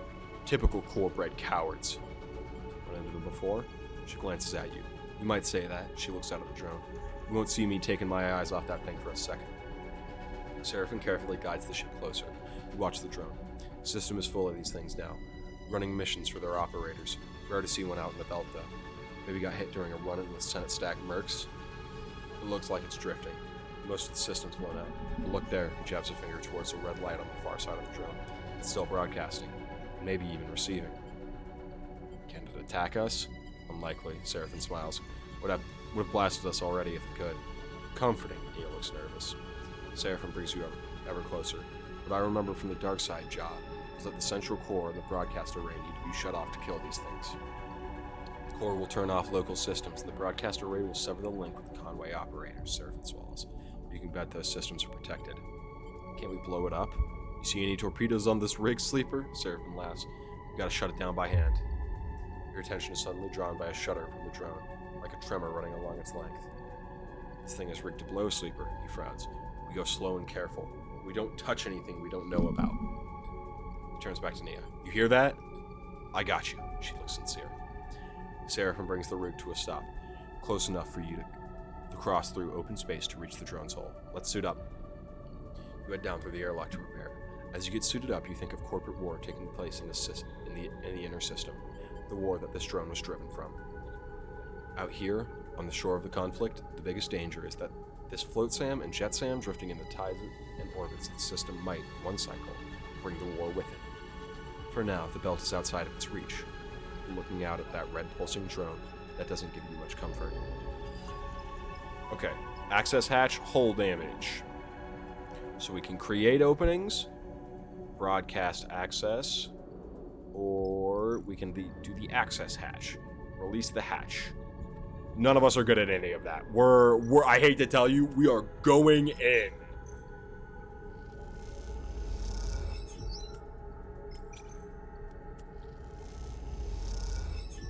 It's gonna stop us from getting in this way, huh? Nothing.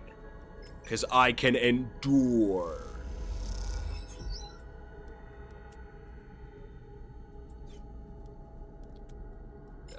Not grand for Nia.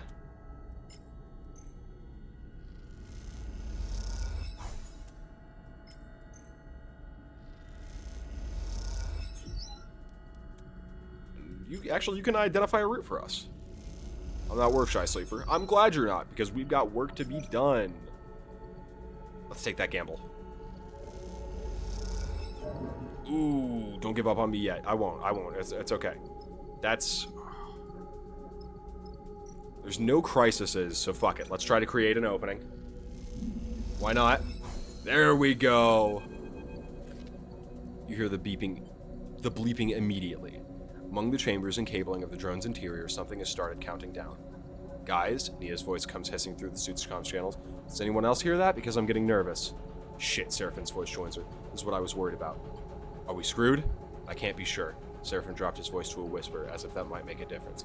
Either the thing is about to send out a distress call, or it's about to blow. We gotta shut this system down fast, he pauses. Then we move to the other side. We because I bet you there's a surprise waiting for us there too. We good? Nia sounds tense. Am I heading back to the ship or what? Seraphim cuts in. We're good. We keep going. He shuts off the channel. Take a moment in the silence. Alright, time to deal with this fast, then get over to the other side before something happens. Oh, fuck me. Oh, we're all bad at it? We're all bad at it. That's bad. That's really bad.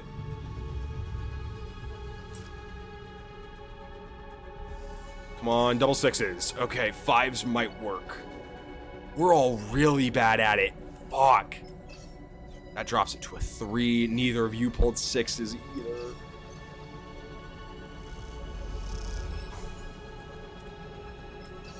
Come on, baby. No, I cannot leave and come back.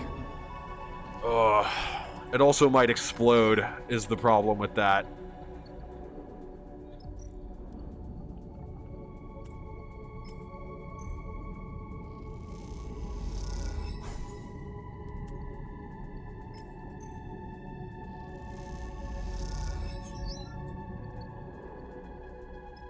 Okay, it's fine.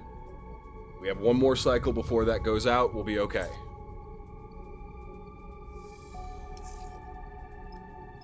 I got a 6. Anybody else? Nobody else got a 6. God damn it.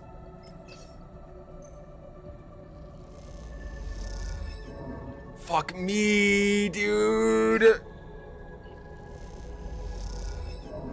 What the hell? Come on. There we go. Please? It's fine. Oh, fuck. We have to get in on the other... No, okay. No, okay. Doing it on that side. I thought we had to get it on both sides. Holy shit. That was almost really bad. Fuck me. This is... They can't help there either.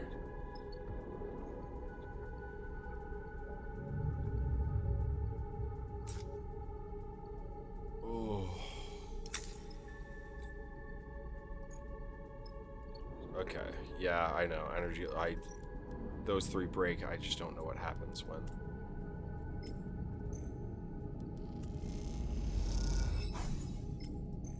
Come on, positive?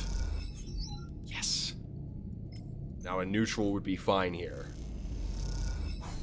Yes, okay, we have access.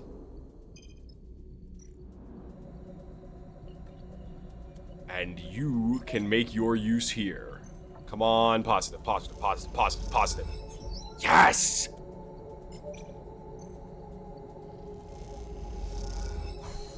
Boom! The throbbing, pulsing interior of the drone goes still for the first time since you boarded it.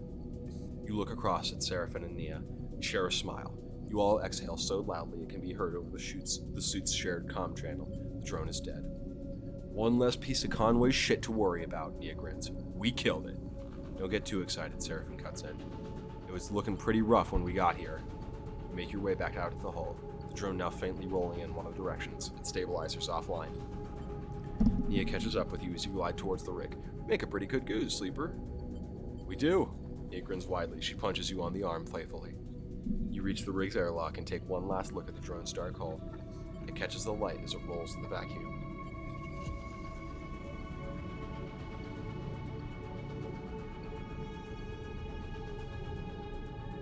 Sorry.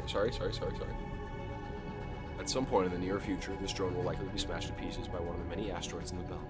Spread across this place is twinkling dust. The thought pleases you. As does the thought of all that cryo Hexport now owes you. Time to go collect. Money, money, money, money, money, money, money, money, money, money, money, money.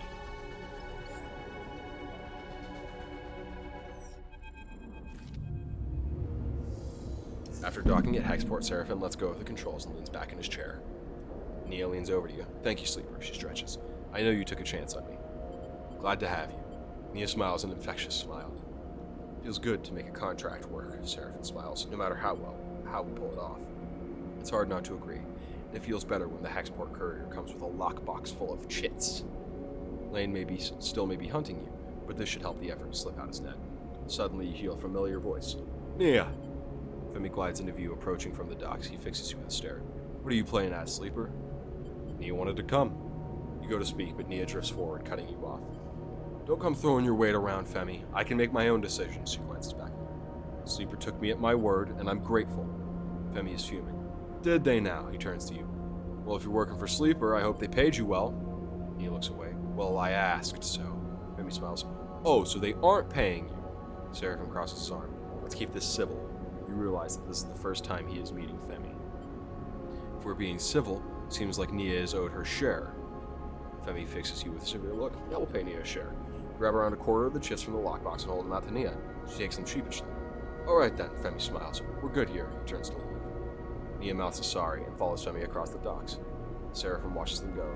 You sure know how to pick 'em, sleeper. He shakes his head. He turns away and heads back along the dock of the bridge. I just hope we aren't going to end up a stack of cryo short when we need to get out of here. We're fine. We're fine. We do need to get the fuck out of here, though. Okay. 2 points available! We'll do that one. +1 to affected crew die. That'll be awesome for us.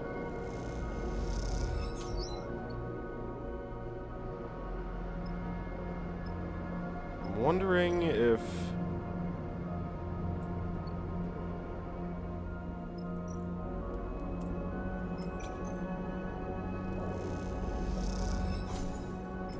As much as I need cryo, I'm just like, I'm making sure we're fueling up. Fill fuel, fill supplies just in case.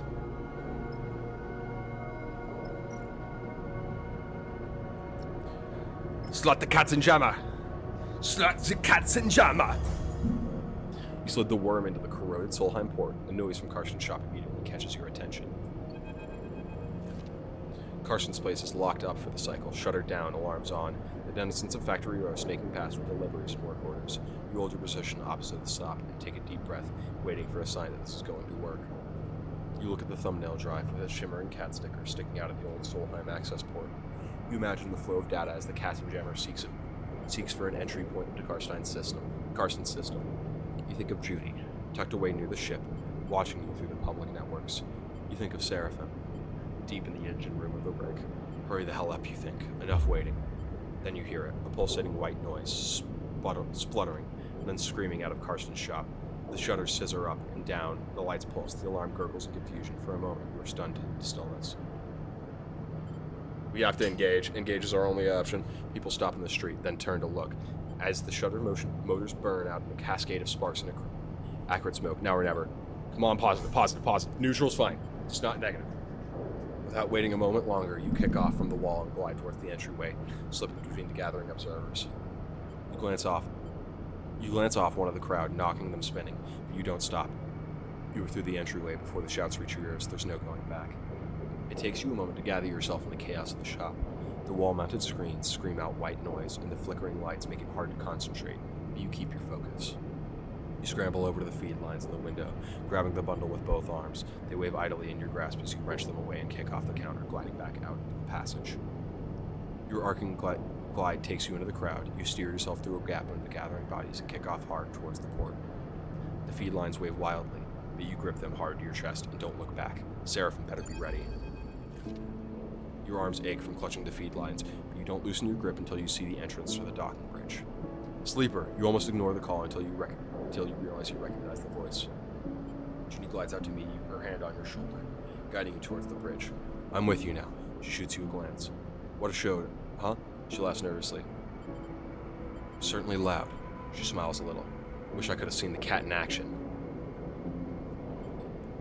You both glide down the docking bridge, Junie helping you with the trailing feed lines. From what you can tell, news of the chaos in Factory Row has not reached the port yet. You feel a flush of excitement as you enter the ship's airlock. This is it. You did it. You try to keep focused, but the elation makes your hands tremble. You take a sharp turn into the central passage of the ship and make your way onto the engine room. The feed line's now unwieldy in the cramped space. Seraphim is waiting for you, shaking his head. Looks like we're in business, he lets out a sigh. And on the run from 2 different people now. He grabs the feed lines. I'll take it from here. He quickly begins the process of connecting the engine to the subsidiary fuel tank. You watch, catching your breath as he works. How about you make yourself useful rather than just making me nervous, Seraphin says without looking up from his work. We'll close the airlock and disconnect the bridge. You and Judy glance at each other. Both of you, now! Seraphin calls out. The two of you turn and make your way up the passage, your nerves settling now. You arrive at the airlock and reach for the control panel. Then you see him. Karsten, coming up the docking bridge, fast. Close the airlock, neutral, yes! Your shaking hands input the closure sequence just in time. The door hisses and slams Karsten shut. The door hisses and slams shut in Karsten's face. He glares at you through the airlock's window, but as he does, the docking bridge shutters scissors closed, blocking him from view. You hear a clunk as the clamps disengage. You're free. Seraphin rushes past, gliding up the passageway from the engine room. Come on, get yourself strapped in. You and Junie silently follow him, your head spinning, your thoughts racing. You slip into your seat as Seraphin punches in the departure sequence. The rig begins to pull away from Hexport. Seraphin's hands on the controls. Close your eyes and feel the force of the thrusters firing. Escape Hexport before Lane finds you! What the? Seraphin's quiet question interrupts your thoughts as the rig cuts across the belt. Hexport is now behind you, drifting out of visual range. Its glinting lights now just part of the background glow of the belt's thousands of reflective bodies. Whatever trouble you stirred up there, it has surely been left behind. Which is why Seraphin's muttering words is worrying you. More trouble? Seraphin turns. There's a transmission coming out of Hexport. Some kind of evac order? He turns back to his console. Let me check this. Sleeper, the voice as distorted as it is, cuts through you. Lane, I know you're there. A hissing pause. Is that coming from Hexport? Seraphin glances at you confused. Is what coming from Hexport? Give me a second here, Sleeper. I'm getting a wide channel broadcast. He rubs his shoulder nervously. They're warning people to alter their course away from the station. You're slipping away, a squawk of noise. We can't have that. I take this personally, Sleeper. Sharp intake of breath. After all my investment, all my care expended upon you, this is how you repay me. At least we're heading away, Seraphin interrupts. Maybe it's just a precaution. I see a little something glinting out there, Lane continues. Could that be you? Sleeper, you hear Seraphin calling, but you don't move, you don't breathe. All you hear is Lane's voice. You unclip from your restraint, drifting forward towards Seraphin. He gives you a wild look. Something isn't right. You don't feel right. A numbness grows in your body, your fingers flexing without input. You reach out towards Seraphin. No, not you. Something reaches out towards Seraphin through you. A tension flickers in his eyes. Fear? A hissing silence, then a rumbling blast. All at once the rig screams, system seizing in electromagnetic paralysis. All at once the rig shifts, carried on some shockwave of light. Pain, then darkness. Voices echo warmly through your mind. Oh no. I'm assuming those are broken then? You can't quite make out what is being said, and any attempt to focus is causing a growing flare of pain. So you let them fill the air, unidentifiable and soft. You're floating, so you cannot yet feel your body or its weight. The feeling is pleasant, soothing. And yet the moment you realize this, it begins to fade. Something spasms in your fingers, and you flick it away. A sensation crosses the sole of your foot, and you kick your leg. A weight settles itself in your chest. You are awake. You open your eyes to light playing across a surface patterned with stained cushioning. You are alone. The voice is replaced by the hum of air cycling, distant clink of maintenance systems. You are alone, and this is not your ship. You jerk upwards against the straps that hold you loosely to the berth, suddenly confronted with the last things you remember, an overwhelming numbness, and below it, an insipid, animating force creeping through your mind. You pull at the straps and free yourself, floating up into the small habitation, cushioned and worn, your mind racing. What happened? You search back and remember only Seraphin shouts and sudden acceleration of the rig, and then darkness. A chill runs through you. Cold lights fill the room, and you float over to the dark seaware of the window. You see stars, the bright pinpricks of dive trails, and skeletal docking bridges. This is a station. A sudden hiss draws your attention to the door, which slides open with a puff of equalizing pressure. Bliss! The entering figure jumps as they see you are awake. You're up. They hesitate in the doorway. We're Seraphin. Your friend, right? They laugh nervously. I'm not really sure. He headed out a while ago. I'm Bliss, they shrug, not sure what to add. Your crew are out. Sorry, they brought you here. Here? Right, they nod slowly. This is my room. They glance around. Not much, I know. We're in my repair bay on Far Spindle, if you know where that is. How did I get here? They look around the room again. Come on, let's go somewhere more comfortable. They hold a hand. You're safe, don't worry. You follow them out into a corridor, gliding behind them. They move with the ease of someone who's either been born in zero G's or spent most of their life in it. They glide you to an enclosed balcony where heavily scratched, thick acrylic windows look out into a chaotic little wet dock. At the center of the dock is the rig, scratched and worn. It's still your ship. It's a reassuring sight. Is she okay? She will be when I'm done with her. Bliss sees you staring at the rig. Took some damage, but she's a hardy old thing. Your ship, Bliss pauses. You were lucky I heard your distress signal. You sensed they were holding something back. I guess that expensive long-range array I was ticked into buying finally paid off, they laughed at themselves. Well, at least for someone. You were out cold when I got there, and have been for all cycles since. Your friend wasn't in great shape either, but he bounced back fast. Oh, there he is! I make a habit of doing that. Seraphine's fat voice makes you spin around. Good to see you up. You can't suppress a smile. Are you okay? He smiles. Don't start fussing over me, sleeper. I'm good. Your eyes fall to Seraphine's bandaged abdomen. He notices and pulls his jacket over the wound. Seraphine looks better than when you came in. You should have seen. Bliss abruptly stops after Seraphine glares in their direction. Here. Seraphine pulls a few chits out of his bucket. Catch. He slings them over to Blitch. That's all I could get for now. Working? In your condition? Seraphine sighs. Please, I'm fine. It's Bliss! That's what I said! Bliss looks at you apologetically. I know what it looks like, but I'm sorry. I can't work for free. Keeping this place going is bad enough. I get it. Seraphine nods. We're just thankful you towed us in. We aren't freeloaders. Bliss looks between the two of you. I'll let you two catch up. They turn to you. I'm glad you were awake. We were worried. Pat you on the shoulder and glide down the corridor. Bliss is a character from the first one? Yeah, Bliss is a good character from the first one. Bliss is a friend. With Bliss gone, silence descends upon you and Seraphine, both of you unsure what to say. Where's Junie? She's probably on the ship, working on that deck of hers. Seraphine looks out at the ship. She's been useful. Not sure where we would have got that distress signal without her. What do you remember? He looks up at you with concern. Lane. Seraphine grimaces at the mention of his name. Lane? He shakes his head. Seraphine looks out at the rig. He takes a breath, steeling himself for what he has to say. Export is... He clears his throat. It's gone. What do you mean, gone? It's gone. Seraphine catches your eye. Dropped off the map. No signals apart from the ones sent from fleeing ships, he frowns. I don't know what happened. No one does. Your mind skips, unable to focus on the information you've just been told. You think of the constant activity of the Bens, the rumble of the factory road. Karsten. Gone. By the time Bliss reached us, we drifted out of range. They couldn't have seen it go up, but I saw Sleeper. Something exploded. White hot. He rubs his arms, suppressing a shiver. A moment later, the shockwave was on us. The rig was crippled. Oh my god, was Karsten running? Did I kill Karsten? That sucks. The rig was crippled. Engine kept firing, but guidance went offline, sending us arcing out across the belt. He drops a hand inside his jacket, pressing against the bandage on his side. I managed to get her under control, but not before we started spinning. My restraints came loose and you weren't even strapped in, so we both got scrambled. He smiles a weak smile. Felt like being trapped in an auto wash. He turns back to you. I'm impressed you made it, to be honest. A flesh and blood human would have been smashed to pieces. He goes silent, the image a little too raw for him to continue. Could it be to do with us? Seraphine shrugs. Your guess is as good as mine, he squints. Would Lane do something like that? It doesn't make any sense.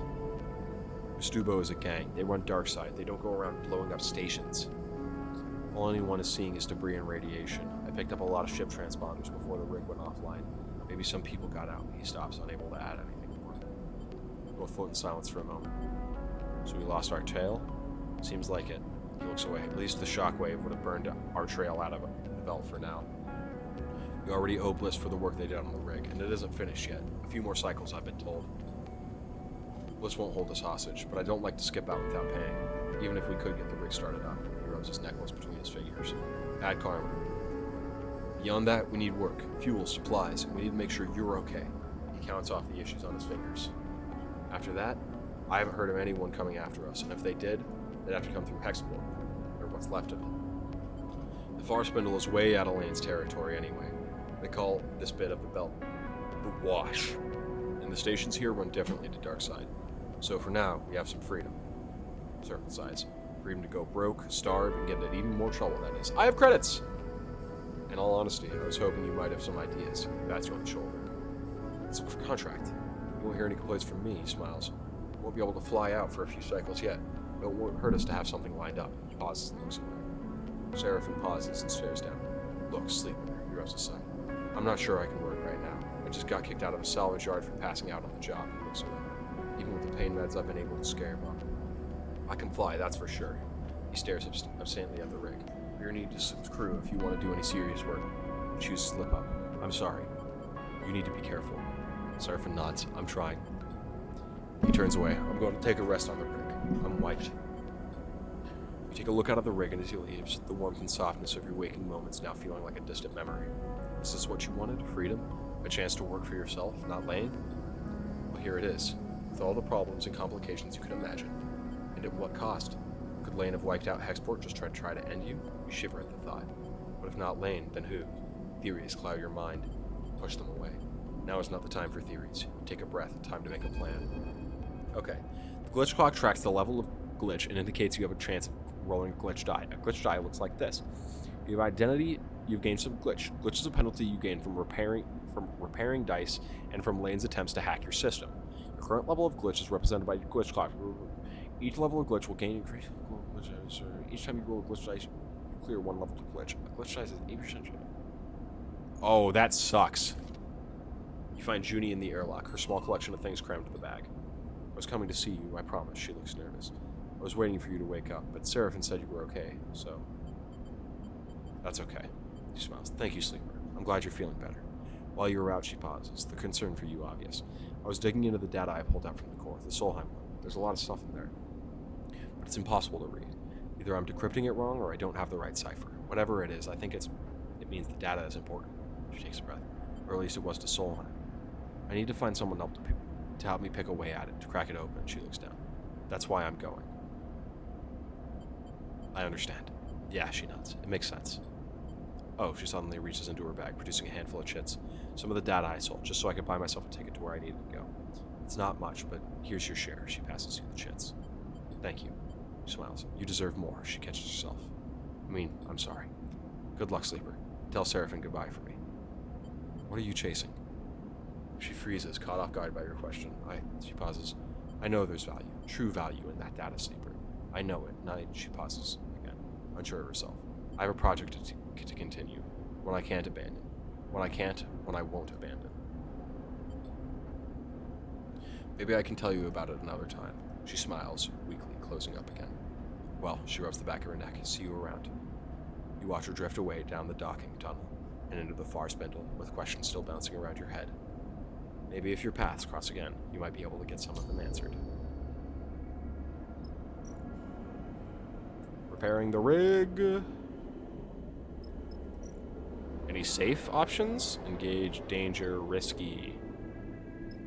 Any safe? Risky. A little bit of safe, perhaps. Risky. Alright, whatever. Can't be that bad, right? No, it's just energy that it loses, so it's not that bad. New location discovered. Where's that new location? Nemba's Kitchen. Earn a meal, huh?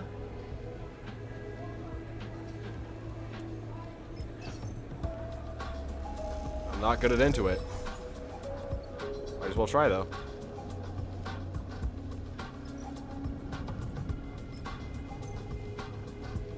Just keep trying to help.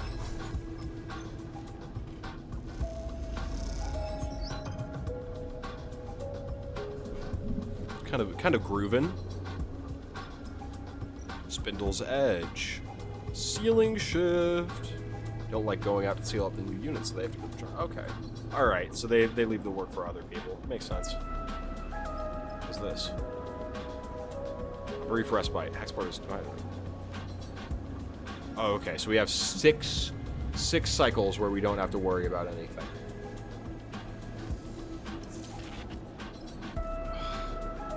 Still glitched.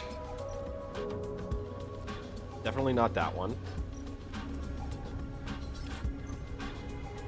Come on, positive. Ah, whatever. Scrapper ship. Buy scrap components, process raw scrap. We'll pay you for offcuts and return the processed plates. It's not a bad deal.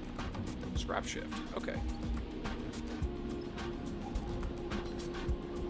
Let's just keep exploring a little bit, huh? So there's the spindle core. Maybe there's something I can do out here. That's... Ah, yeah, roam the docks.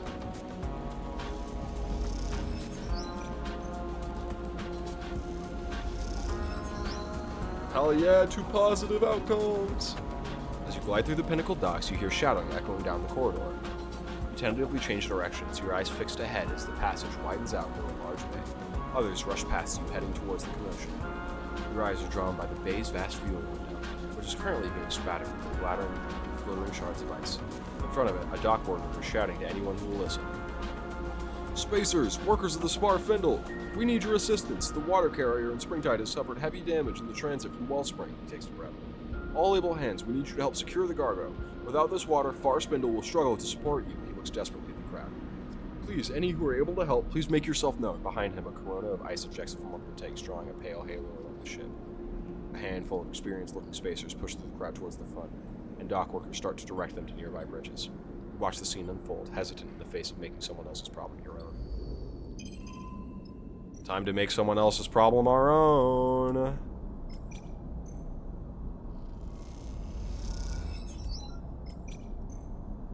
Saving the Springtide. You know, we don't have to be miserable. We can help people. Venture bar shift. Signal station. Line arrays. Is there nowhere? Ah, I probably have to go to the core to be able to buy food. Dang it. That sucks. Sucks for me, of course, as of in this particular moment.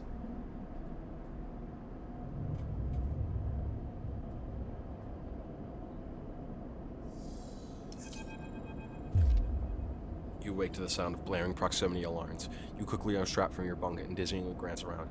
Lane, bounty hunters? You kick off and glide to the door. And as you do, Bliss pops their head around the corner. Sorry, they look a little sheepish. In all honesty, it's not my fault. Your wiring's all backward. It takes you a moment to understand what's happening. You steady yourself against the doorframe. Sorry, I'm just a little jumpy. I get it, Bliss looks down. Didn't mean to wake you. It takes a while to get ready and drift down to the mess and see what's happening. By then, Bliss has turned off the alarms. You find them unspooling wires from a hash sheet never previously noticed in the mess's ceiling. Sorry again, Sleeper. Their voice comes through the ceiling panels, muffled and dull. You settle at a stool, neatly tucking your legs behind the crossbar. How are the repairs coming? Bliss spins deftly, locking their legs into the open ceiling so that from your perspective they are hanging from upside down. Almost done, if you can believe it. Their messy hair floats around their head. A couple of cycles worth of diagnostics and I'll be happy enough to release her back to you. A yawning Seraphim drifts in. He looks between the both of you, amused. What are you both doing up so early? What, did you not hear it? You and Bliss exchange amused looks. What? Seraphim asks. You didn't hear the alarm. He shrugs. Heavy sleeper. He drifts over to the mess's cupboards to hunt for some breakfast. You turn back to Bliss, but they have disappeared into the ceiling panels. Before long, the mess is filled with the shrill screech of a power tool. Seraphim looks totally unaffected and hooks himself onto a stool, lazily sucking at a ration pouch while he taps away at his slate. The screen finally stops. After a while, you kick off from your stool. Time to head out. Bliss rushes after you, stopping you in the passageway before you can leave. I have something I want to show you. Oh, show me your thing, Bliss. Bliss leads you to the main corridor leads you off the main corridor into a corner of the ship you don't remember visiting before. You come into a room with low-sloped ceilings, a single round window illuminating some neat tool storage, and a workbench set into the wall. Look, Bliss begins. I'm no specialist, but I'm a quick learner and good at repairs, they smile. And I think you have need of me. They glance at you and I tear a thick vinyl skin of your arm. Can I take a look? Okay. They smile and lead you towards the workbench. They turn your arm, looking at the tear from all angles. They reach over the workbench and take a small sealant gun from the rack. You look at the setup. It's basic, but it looks clean and well organized. They gently close the tear with sealant, pressing the edges together so it seals up neatly. After they are done, they release your arm, and you can barely see the scar. Bliss admires their work. See? They smile. I know it's more serious than a tear. Bliss folds their arms. But I can handle it. They turn and search through a set of metal drawers for a moment. Here, they produce a couple of carefully machined, pristine components. Saving these for an important job, they wink. I guess I just found it. Bliss pushes the components into your hands. Take them. When you're ready, come up here and we'll fix you up. These are a rare find, though. In the future, we might have to make do with something lower quality, they wince. You can find scrap components at most of the scrapper ships, like that. Like that one hanging around in the underhead. The better the components, the easier they'll integrate with your system. Bliss leans on the workbench. I'll do my best to keep you running. Why help me? You're a guest in my bay, and I can't have my guests' bodies collapsing now, can I? Plus, I think it benefits me if you think of me as indispensable. Bliss smiles. I should get back to fixing the ship. They leave you in the workshop amongst the simple tools, considering the particular qualities of your new friend. I'm gonna say it's because they have another sleeper friend somewhere else, and they're thinking about them, and they miss them dearly.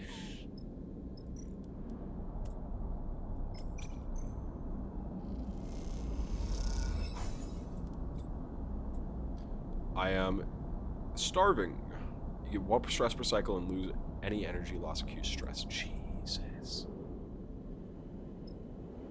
Okay, I definitely need food. Can we go earn a... Let's go...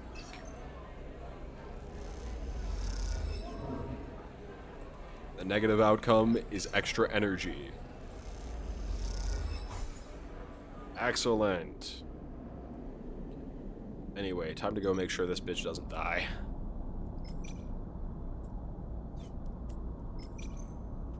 Repair the leaks. Minor drive complete, +1 upgrade points. Hey, heck yeah. You watch from the docking bay's viewing component as the crumpled vast hull of the Springtide is finally welded shut by a score of bright torches flickering against its side. Everywhere I look, I see a crisis. The voice comes from beside you. You turn to see a man floating there, watching the repair work. You don't recognize him. I saw you out there, helping the crew. He turns to you with a serious look. The Far Spindle needs the water. You aren't wrong, he pauses, watching you carefully. I haven't seen you on the Spindle before. What, if I may ask, is your business here? I'm running a crew. He nods. I see. Springtide is my ship. His face remains impassive. At least, I am her captain. I don't own her. The Lautrec Syndicate, my employer, was the one to put her in service. Glad to meet you. He bows his head gently. You have my thanks for assisting with the repairs. We were caught by some autonomous Conway munitions. He looks out at his ship. The Wellspring run is getting more dangerous every cycle. And after Hexport, he pauses. I do not expect things to improve. You both go quiet for a moment, the loss of the station still inspiring silence in anyone who mentions it. Tell me, Malik's meets your eye. As a sleeper, do you feel you have advantages over others, or does your particular condition provide only weaknesses? Advantages, of course. He nods. Certainly. You show this with your work on the Springtide. He gestures toward the Springtide. Your work on my ship only evidences your abilities. You far outperformed even my crew, he looks to you, angling his head in deference, in conditions that are usually deadly. Sadly, despite even your good work, our losses have been great, and the administration of the Far Spindle are not happy. We are to be impounded here until the Lautrec Syndicate fulfills the agreed water freight. He frowns at the crumpled-looking ship. This war continues to pressure the belt. What will you do? This is where you are needed, Sleeper. Malik folds his arm. My crew tells me you have a ship. You have workers. That is what I need. As we fled from the Conway attack, our navigator registered something of a great interest, a water-rich asteroid, one I believe is previously unknown to the syndicates. He comes a little closer. For now, I've sworn him to secrecy, as I must you. But if this asteroid could be surveyed, its value confirmed, it would more than make up for the shortfall of the Springtide. He pauses thoroughly. So tell me where it is. He smiles for the first time. It's not so simple, though I appreciate your optimism. I cannot give its location away without confirming its value. Otherwise, it's useless as a bargaining chip.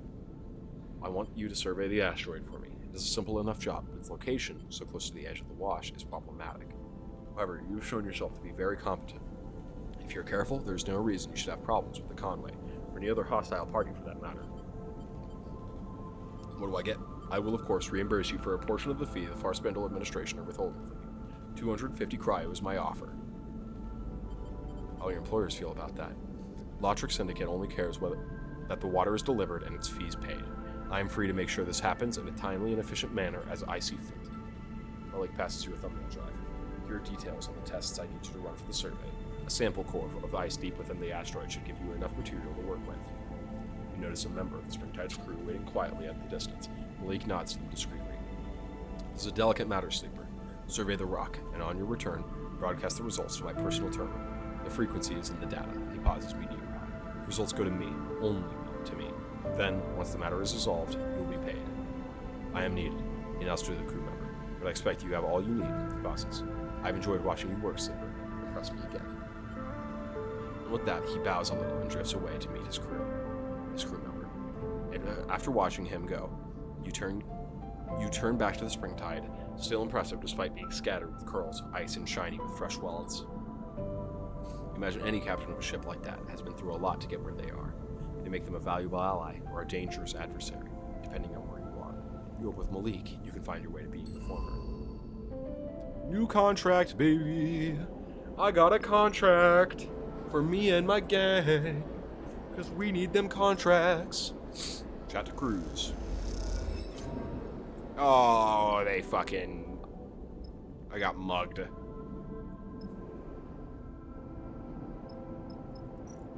I fucking got mugged. We end the cycle.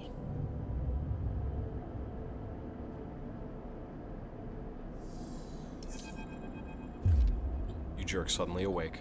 A fragment is lodged in your mind, a shard of sound, a signal, a tone. It resonates like tinnitus, obviously internal, inescapable. You look down to see it, your hands blurred, your fingers dancing as if they were typing. Settle them. Your fingers flap like caught birds. Take control. It takes all your focus to settle them. You force yourself back into them, a sensation like squeezing on a tight pair of gloves. You flex your hands a little to feel them, test them. What was that? You take a deep breath to calm yourself, but as you do, you're reminded that you don't need to breathe. It's a claustrophobic sensation that you cannot shake. You get up, push off the wall, pull on your clothes, anything to escape the dreams that hover there at the back of your mind. Seraphim drifts in casually, heading to his bunk to grab something. You can't shake the strange sensation that he's just drifted into your mind. He shoots you a glance. I said, "Are you okay?" Gives you a concerned look. You look terrible. Not really. You mumble a response. You need to talk to me, Sleeper. Seraphim gives you a look. He sighs. I know something happened back when we were leaving Hexport. I don't know. I saw it, Sleeper. Saw something change in your eyes. He pauses, looking for the right way to explain. They were cold. Fixed. I've never seen that before. He looks away. Back when we first met, I knew at once you were human. I knew because of your eyes. I'd never met a Sleeper before, but I knew immediately that you were no machine. It was obvious. Then on the rig, he shivers. I couldn't see that anymore. I don't know what happened. What did it feel like? Gives you a curious look. Trying to identify it. Neutral outcome! You close your eyes and recall the moment. You remember Lane's voice, the rig hot and close, the numbness. Then you see it, glittering in the non-space of your mind, thin and bright like spider's silk. A thread. Sleeper? Seraphim's voice interrupts your thoughts. You open your eyes to his irritated face. You even listening? We need to get you checked up. We need to know what's happening. Seraphim gives you a stubborn say. This isn't just about you. But where? I've been asking around. Seraphin's face is set with determination. There's another station near this one. Flotsam. It's a mess, an accumulation of wrecks and docked ships. It also houses some of the best artificers in the Wash. We should go there, as soon as the rig is ready. Okay, I'll go. Thank you. Look, he pauses. I know I don't know what it is like to be a Sleeper. I understand there are things you can't tell me, can't show me. But I do know how fear can keep you from doing what you need to do. I'm not going to nag you about it, he sighs. But it needs to be done. He passes by you as you leave the bunks, squeezing your shoulder as he does, leaving you to your thoughts. You finish getting dressed, feeling your body, its strangeness, even though you wish you didn't. At the very least, you think you need to find someone who can stop you falling apart. Maybe Flotsam is not such a bad idea. You push the thought to the back of your mind. There's a cycle ahead, and the rig isn't ready. When it is, then you'll see.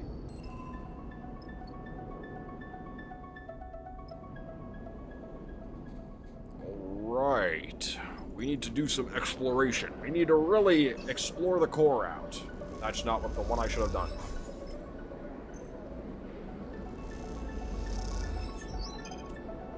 Come on, positive outcome. Yeah! The Far Spindle lives up to its name, its tall stature making it a real effort to travel from end to end.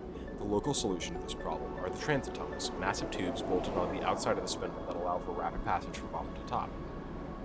As you find yourself in one of these cavernous passages, bulky cargo haulers rushing by, you start to wonder if braving them is worth the effort. Back up! The shout rattles down the bare transit corridor like a gunshot, and is rapidly followed by a crunching impact. You spin back, pushing yourself against the side of the wide cylindrical passage. As you do, a hauler glides past, sending a rippling wave of air across you in its wake. When the roar subsides, you hear a string of expletives coming from nearby. A spiking-looking figure, clutching something oddly shaped open frame, gestures wildly at the vehicle as it glides away. Dickhead! She spits an impressive glob of saliva down the tunnel. It spirals in 0G. She turns to you in her anger. You see that? Tried to slam me into the wall. Total dickhead. She nods firmly. No shit. Haulers hate us. She sniffs and looks up and down. Not supposed to be in the transit system without a vehicle, she squints. Not like I care, but maybe you do? Right, sorry. Like I said, don't care. She rolls one of her shoulders, stretching it out. You're new here, right? Yes. She shrugs sympathetically. Figures?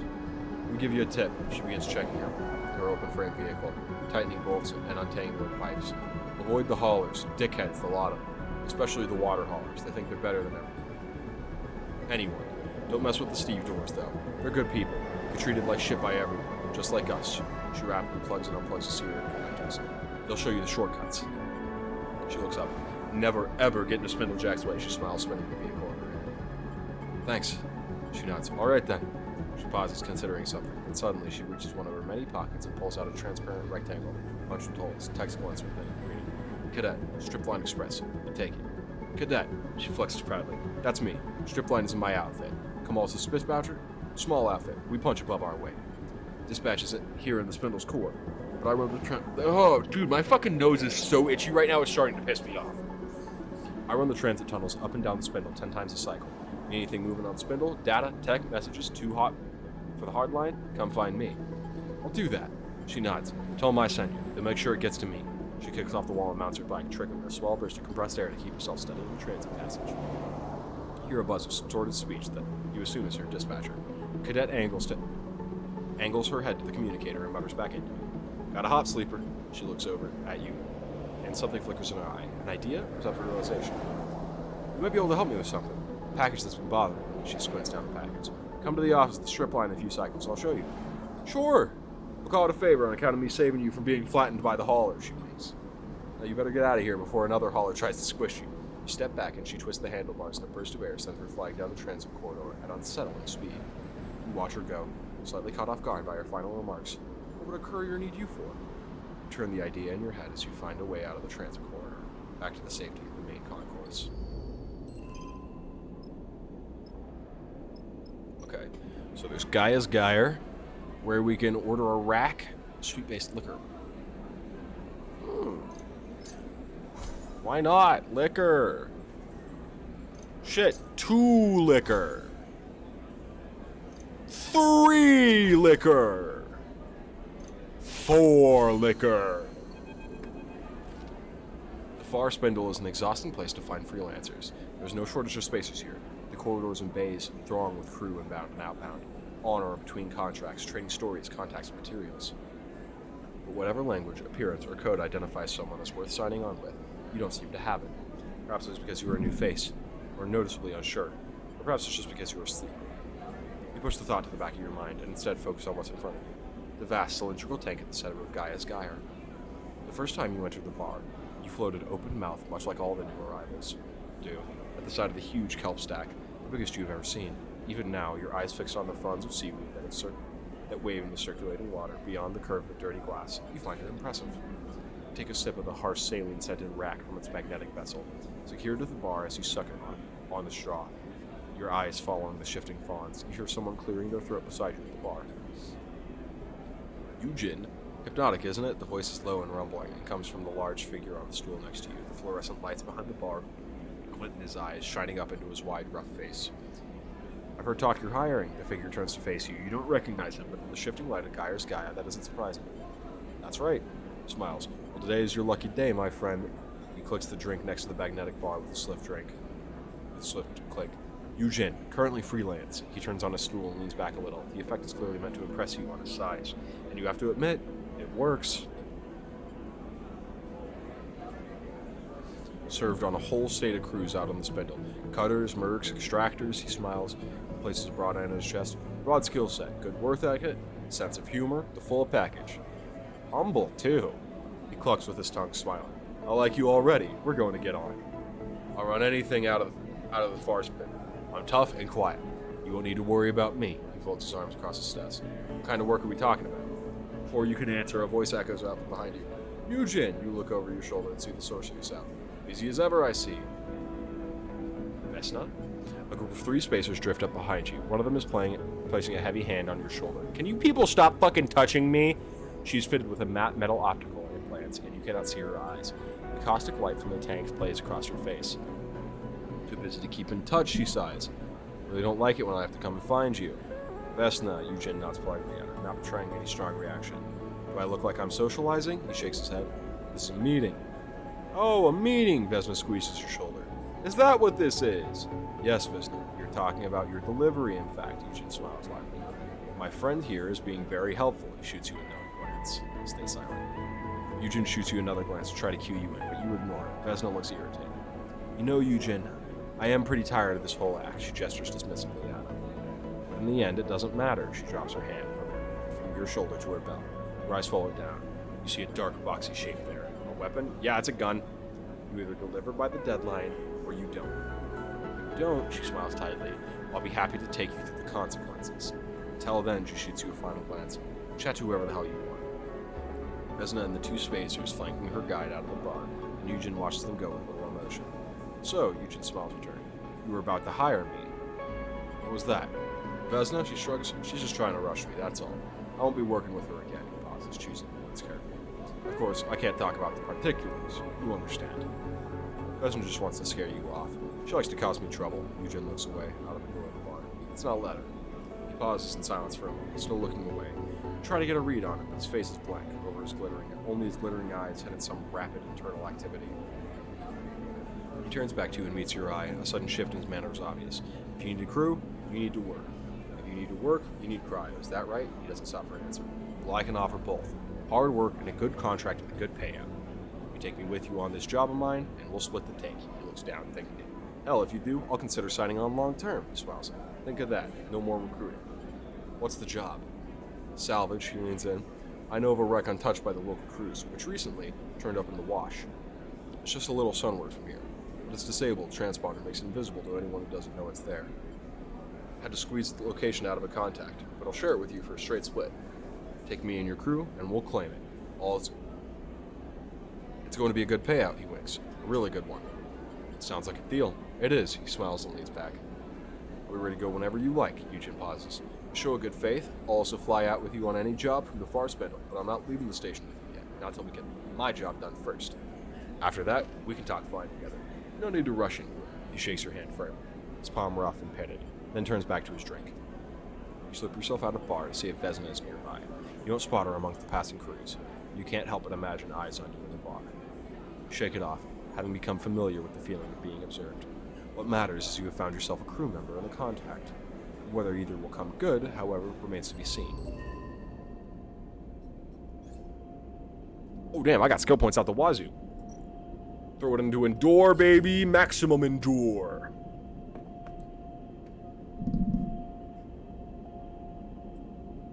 -1 crew stress if full. -2 crew stress if full.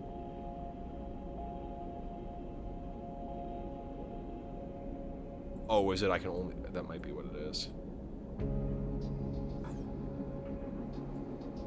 Now we have a big ol' fuel tank.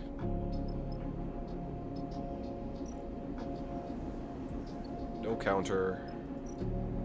Did the counter there. Cadet's complication is a counter, so we might be able to get... Gambling barge. I love gambling. Work at Nemba's kitchen. Just, you know, why not? Has a counter on it.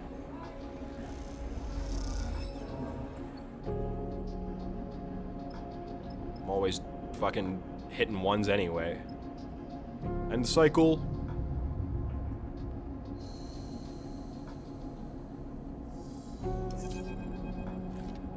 As you drift lazily down the ship's mess, you hear raised voices. You steel yourself for a moment at the entrance, then slip inside. Seraphin sits hooked onto his usual stool, his slate growing beside him. He is shaking his head as you enter. Bliss, meanwhile, is floating freely and gesticulating sharply as they explain something important. I don't see why not, Bliss chops the air. It's not like you have an alternative.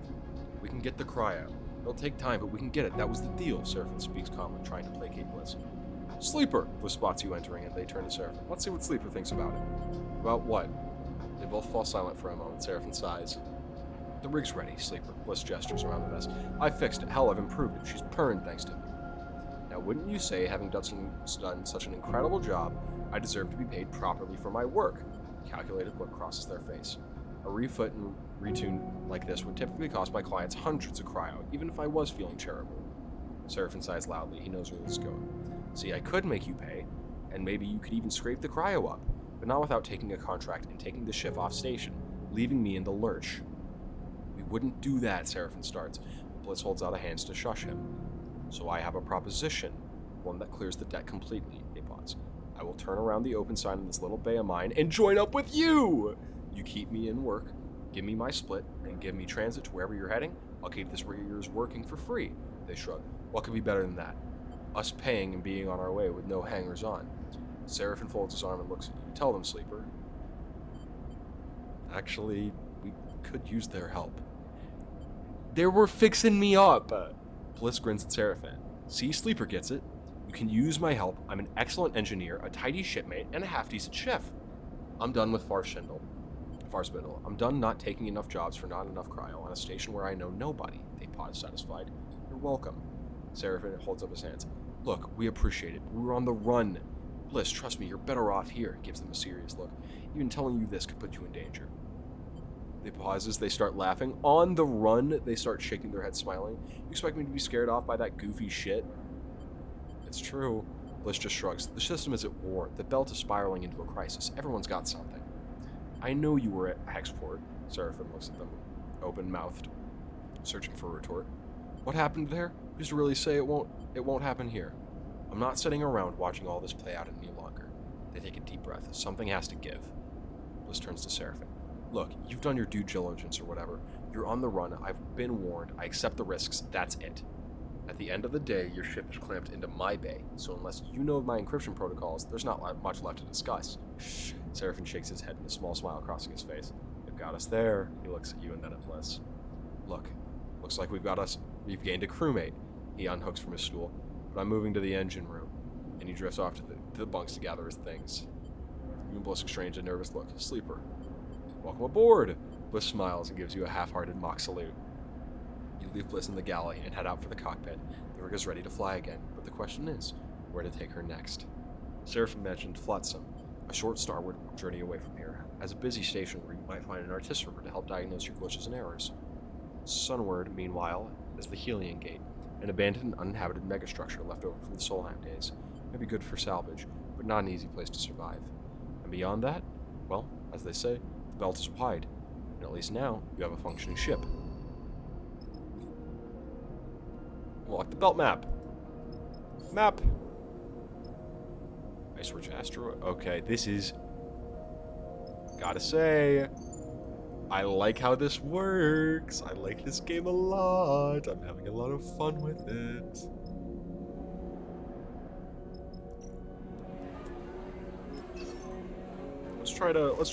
Let's keep trying to oh, what the fuck ever. What? Dude, this is fucking finally. Can I get a neutral outcome this time? There we go. I'm pressing Numba. Sleeper, Numba wants to see you. You nod to the other volunteers as you wipe off your hands and clip your cutlery to the magnetic rack. You drift out of the improvised canteen on your way back to the kitchen in the back. It was a busy shift, and each shift seems busier than the last. That makes sense, of course. You've seen the steady flow of refugees arriving from the inner system, and most of them, with barely a chit to their name, end up in the underhang. As you cross into the kitchen, you can still hear the rumbles of the refugees' conversations through the hatch. The other chef leads you past the rehydrators and the hand-built centrifugal oven to a small office unit at the back of the kitchen. They knock on the door for you, then glide away to finish their own meal, leaving you to wait by it. You look around the small but carefully arranged kitchen as you wait.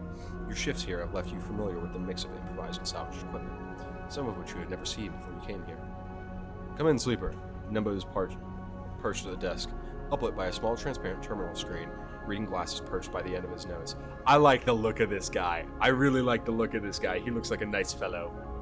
You've seen Nembo before, but not as much as you'd imagine while working at a place called Nemba's Kitchen.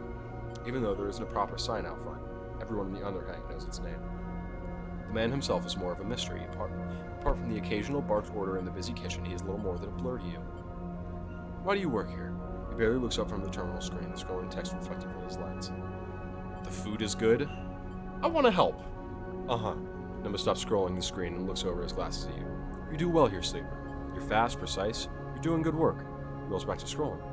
Thanks. Nemba lifts a hand in response. That's my worry, sleeper. Good workers like you, they move on fast. He leans back and looks at you. 10 cycles, maybe more, maybe less, and then they're gone. And the team gets used to having them here, gets used to working at the pace, and then suddenly they have to work differently. They have to pick up the slack, change jobs, change stations, and a few of them think, well, maybe it's time I moved on too. So that's what I found is good workers are trouble, especially those who come and go like you. He pauses, watching you. Let him speak. This place, it runs on consistency, sleeper. Those that turn up every cycle, good or bad, they get the people fed. He takes off his reading glasses, inspecting them for smudges. Let's be honest, that ain't for you. So let's cut to it. I can't use you in the kitchen anymore. You're done, he shrugs. Sorry. This place also runs on all those machines out there. On the suppliers I can rope in, the donations, feeding refugees from the inner systems, logistics as much as chefing. He shakes his head, which is why I'm cooped up in the back. So, maybe you're gone. I never see you again. Okay, thanks for coming. We'll soldier on without you. But maybe you still want to be useful. Maybe I heard you have a ship, he smiles at you. Yeah, maybe I heard you chatting. And maybe I have something held up in a place only a ship like yours can reach. I negotiated the purchase of some valuable inter-system spores from a group that came from there, but they somehow ended up at the depot in the Greenbelt. The Greenbelt in the eye? No, it's the Greenway. It's the Greenway. Nemba symbols. So if you head to the Greenbelt, you find the delivery, you bring it back, well, Nemba looks at you pointedly, that would be helping. That would be the kind of helping a good worker, even an inconsistent worker, might be able to offer me, Nemba squints at you. Seems like the kind of thing someone genuine, someone who wants to help for real, might do, don't you think? He doesn't wait for your reply. It also seems like the kind of thing that might sit on a list of priorities for so long it disappears and never gets done. I've seen that happen too. I guess we'll find out which it is. He definitely places his reading glasses back on his face and continues to scroll on his screen terminal. You know the way out, sleeper. You turn in the doorway, slightly taken aback, and flash shut behind you. Kind of a little rude, but you glide out through the kitchen, through the improvised canteen, and the people eating and chatting there, and into the cold underhang passage behind. All the time considering what you might do next, and recalling the persuasive glint in Nemba's eyes. I get it, I get it. You have the right to be a little curt there. No, not engineering. I can seal a shift. Or do a sealing shift, I'm good at that. 11 cryo. There's an exchange here, right? Trade hall, yeah, so we can get... Yeah, we'll fill up on fuel. And we're already full on supplies. Are these rare components? Okay.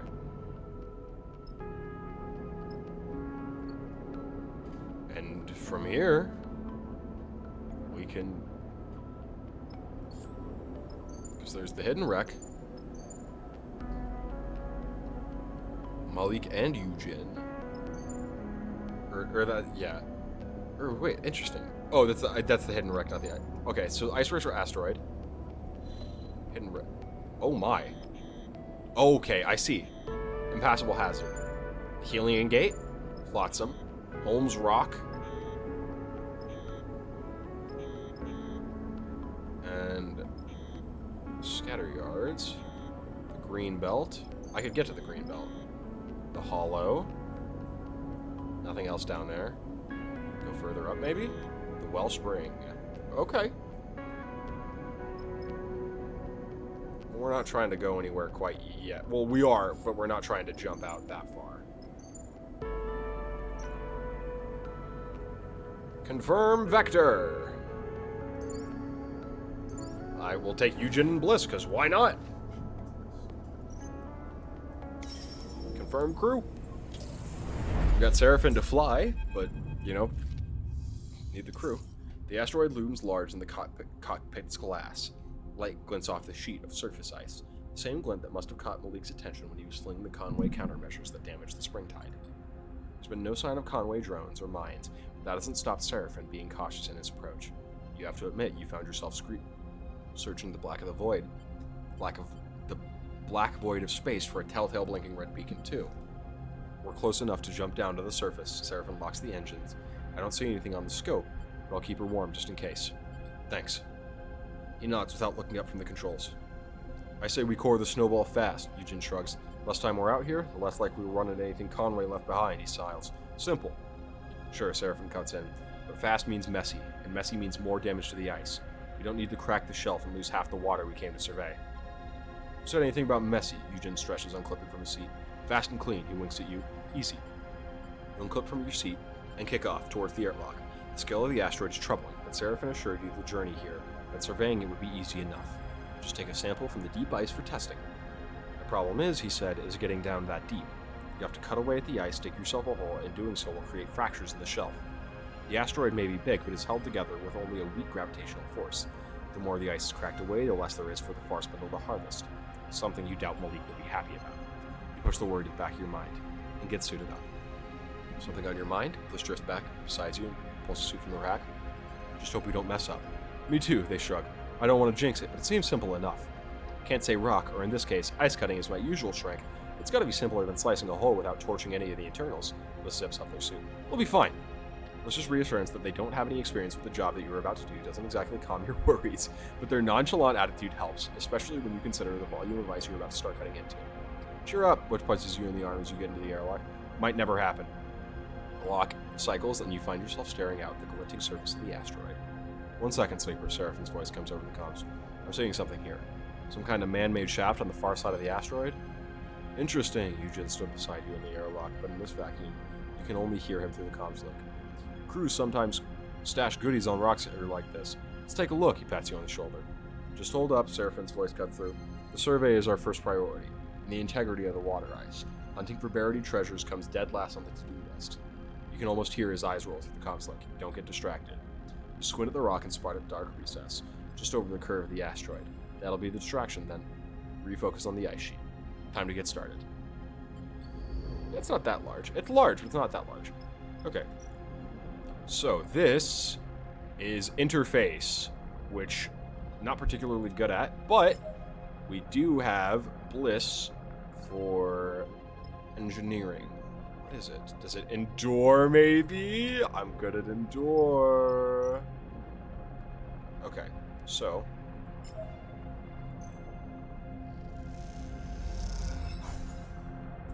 neutral outcome.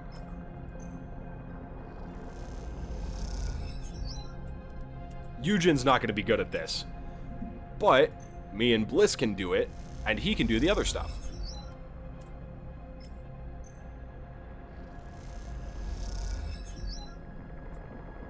Yeah, we're doing fucking grand.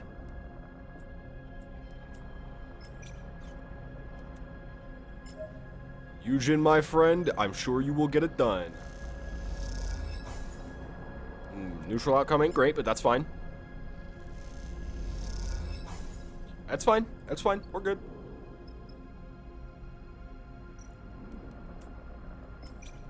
Can I get a positive? One more. Hey, that one's positive, baby. New location discovered. What has it got? Scavenge hardware and scavenge data. Okay, which we can't really scavenging data. Not our. We're gonna have a hard time with that. But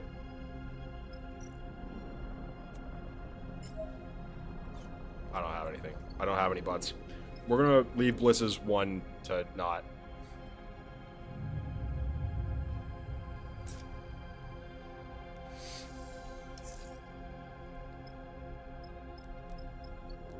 Keep exploring.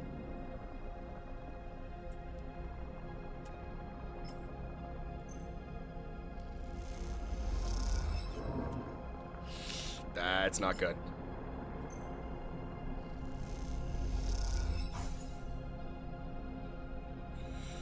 Leave the rest for tomorrow. Does Eugen have anything? Not really. Not anything you can do well.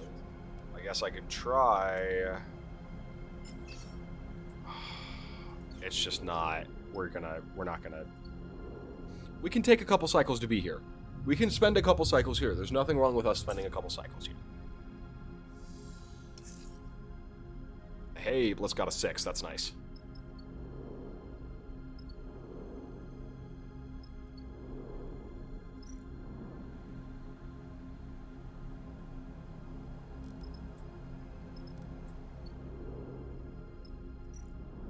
I got 6s too. Can we...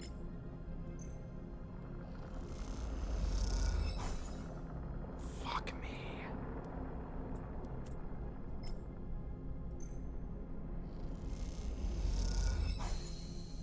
Okay. Well, yes, now we have to actually take the sample.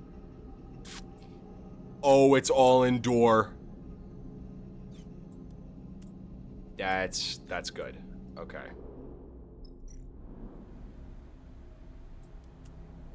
So, real quick, we're gonna throw this here.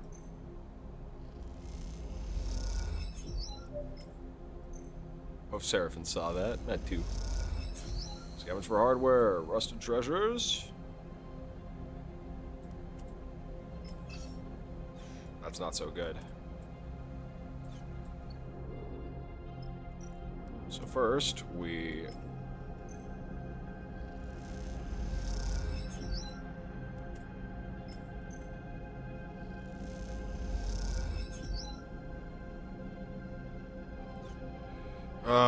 it's fine.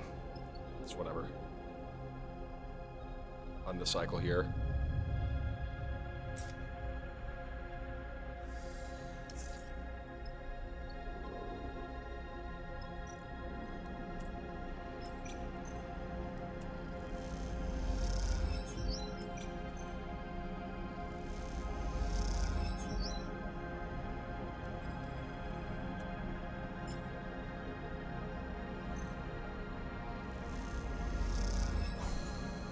Hey, we got the core.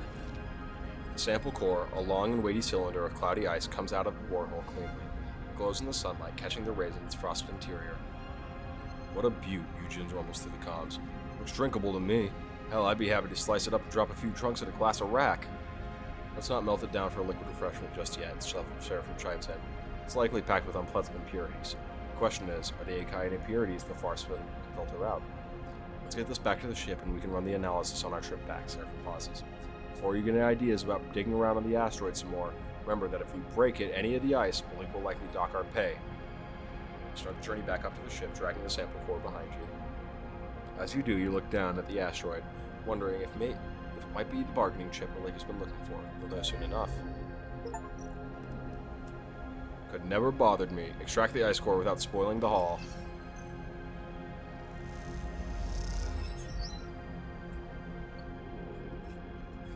Alright. I suppose we'll spend one more cycle here, huh? Why not? Maybe I can get another 6. Another few 6s. Gamble on them. I do like gambling on 6. Gamble on a 5. Come on, come on, come on, come on, come on, come on, come on, come on. No stress. Gamble on a 5. Come on, come on, come on, come on, come on, come on, come on. On smooth now, sleeper. A flickering screen catches your eye in the dark of the bunker. A distorted female face, further reflected by the surrounding ice, stares at you from the terminal with blank white eyes. You move closer, straining to hear her voice, but the recording is silent, or perhaps the terminal's audio output is broken. All you can do is watch the pale face as it contorts through the corruption and noise. It could be explaining some important secret long forgotten, or just recounting a personal anecdote. It's hard to tell. Circles and curving arcs flash across the face, graphical visualizations of orbits and flight plans. You squint at them, the shapes unknown to you. And then, as soon as it starts, the playback ends, leaving a frozen frame on the screen, a ghost face circled by orbs. You slot a drive into the terminal and copy what residual data is left, unsure where it might lead you. Once it is done, you shut the terminal off once it's for all. Once you leave the bunker, the pale face flashes once more in your mind, those blank eyes, the flat stare. Was that human or something else?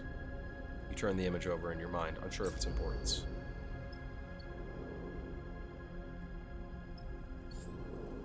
Leave! On the journey back from the asteroid, you poured over the tests Malik had given you to run, improvising the necessary equipment from the mess. Each one produced spools of data, much of which you couldn't parse. Arriving into the vicinity of the far spindle, you broadcast these strings of data to Malik's personal terminal on the Springtide, as instructed. Despite all this preparation, you were still surprised when you find Malik standing at the far side of the docking tunnel as you leave the rig. Sleeper, he nods neatly to you. I thought it was better if I come down here, away from my crew, to discuss the findings. And the findings were... Straight to the point, he claps his hands. Good. As I suspected, the asteroid was indeed rich with water ice. Thankfully, the contaminants can be dealt with. He speaks matter-of-factly, betraying little emotion. With the data you provided, I should be able to convince the Far Spindle administration of its worth. And we're good? Blake smiles. That remains to be seen. Before I make payment, I would like to ask in person if you saw anything of consequence, anything to share with me that might affect my dealings with the Far Spindle. He folds his arms across his chest. I would prefer not to have any surprises when they go to retrieve the water. There was a shaft. Interesting, Malik smiles. It's likely of no consequence, but if there is something of value there, it could play to my benefit. I will mention the potential of additional salvage to the Far Spindle administration. Given the data, it doesn't seem to have impacted the ice. Malik reaches into his pocket and produces a stack of cryochits, bound carefully with a strip of paper. 250 cryo, as agreed. You take the chits and quickly tuck them away. With that, our business is concluded, Sleeper, Malik nods lightly. I must speak with the administration to negotiate the release of my ship and then prepare for the immediate departure. The Syndicate will be eager for my successful return. Thank you, Malik bows and turns. Should our paths cross again, I will see that it will be to your benefit. Something flickers in the back of your mind. You stop. You have to stop, to blink it away. There's a tightness behind your left eye, an aching point that refuses to move. And then the voice begins, hissing through the background noise of the rig's systems, a new whine amongst the cores of the life-supported ventilation. Sleeper. The hiss brings brain-sharp features to mind. I suppose you thought you had slipped my net. Export jumps into your mind, an image of the station immolating in a white light, though you were not conscious to witness it. You are distant, his voice hisses into white noise, but you are not free of me yet. I'm coming, Sleeper, the hiss drops, and I will retake control of what is mine. The closer I come to you, the more you will feel it. Lane moves your finger to tap your forehead, and here, until you cannot resist. A bright smile, pale eyes, a glowing hiss that hurts. Then the hiss is gone. The rig suddenly quiet, the stinging tightness diffusing behind your eyes, but the fear remains. Sleeper, you good? Seraphin is there, floating by your berth. You were talking. Lane is coming. Seraphin looks alarmed. You feel him, right? He looks away. We can use that. Stay ahead of him. He squeezes your shoulder. We can do this. We're fast and smart. We keep moving. We don't stay anywhere for long. And we find a way, he frowns. Somewhere. You nod. You don't know how Lane is able to reach into your mind like this. How he's able to just sneak up on you. But you want so desperately for it to stop. You must find out what he's done for you before it's too late. You must stay ahead of Lane at all cost. Sleeper, Cadet drifts out from the shadows outside Blizz's Bay, looking around nervously as she approaches. Seems like I'm going to need to call in that favor. Are you okay? She doesn't seem to hear you, distracted by a group of spacers gliding noisily down the passage behind her. She waits until they pass. Someone hits stripline. No idea where Kamal is. A bunch of goons tearing the place apart as we speak. She screws up her face in pain. Even tried to grab me. Those muscleheads are slow. Who'd attack a courier? No idea, she shakes her head. Those were typical rent-a-thugs. Could have been anyone with shits to burn. Remember that package I asked for your help with? The one that was bothering you? Remember you mentioning it? I reckon it's got something to do with it. The job was a bust, an express run all the way to the underhang. When I got there, no one home. She's whispering now, leaning closer. The place was smashed up, like someone got there first. Should have dumped the package and run, but I brought it back like a good girl, stashed it in the safe spot of stripline. Thought the sender might come to recover it. When they didn't, well, I got curious, popped it open. She shakes her head. Stupid thing to do. Inside was a drive encrypted to hell and back. When I ran into you, well, I heard sleepers are good with data, with tech, so I thought you might be able to take a look at it. She shrugs. Now stripline's trash too. Here's the thing. She glances around. Back when I popped it open, I noticed the drive had a dispatch marker. Hexport. Can it be connected to? Hexport getting atomized? Yeah, that's where I'm at too. This thing was sent out from there just before it got cooked. She pauses. And with this kind of attention, I've been getting the kind of attention I've been getting the past couple of cycles. She slips a hand terminal from her bag, taps a couple times, then holds it up to you. Cadet stares at you from the screen, straight-faced and pale. Beside her picture, you see in block capitals, Spindlejack, KD754 in breach of FAR spindle codes B12 plus F34. Reward for information leading to capture considered dangerous. Dickhead's blasting it out of transit channels. Every Spindlejack hauler and freight carrier is going to be watching for me. She pulls back the hand terminal angrily, stuffing it away in her bag. Someone's going on.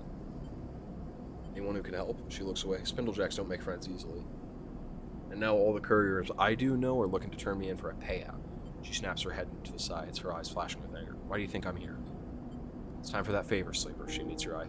My connections are burned. Hell, my whole career is gone. I need to fight back. If I walk away, there's nothing to walk away to. She softens up a little. I need your help. What can I do? I need you to get the drive. She takes a breath. If they want it so much, then I can use it to buy my way out of the shit show. I tucked it away somewhere safe, so my guess is they haven't gotten to it. You just slip in, I'll give you the location and pull the thing out. She folds her arm. Should be simple. Okay, let's do it. She nods seriously. Thank you. If this thing turns out to be worth something, you'll get your due. All I want is my life back. The drive in the workshop, there's a loose panel behind the air bike rack. She leans in. It's taped to the back of the fuse box inside. I've got to keep heading down Spindle to the overhang past the end of the transit tunnels. No one will rat me out there. She glances around. I'll come find you when it's done. I still got some network access. I'll know when you go in. She winks, offering no further explanation. My bike's locked up nearby. I'm gonna hop. She pauses. Do me this favor, then we're clear. Stay safe. Do my best, Sleeper. She gives you a mock salute. She slips back into the shadows, and a few moments later you hear the percussive pulse of an airbike accelerating away. You know at least what it's like to be on the run, to flee your life, and in that you feel an empathy and connection with Cadet. From every other angle, this thing looks like bad news, the kind a sensible person would steer clear away from. And perhaps you would steer well clear, if it wasn't for one detail that is stuck in your mind. The drive is from Hexport. Is all that enough to send you down a strip line in search of that drive? Only time will tell. The hunt. -1. Okay, so we keep this down. So we keep moving, and he's not a problem.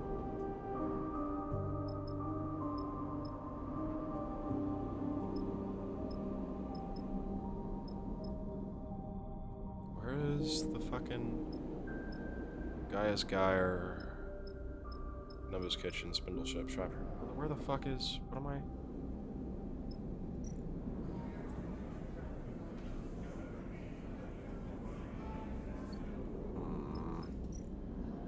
Signal station, align arrays, interpret signals.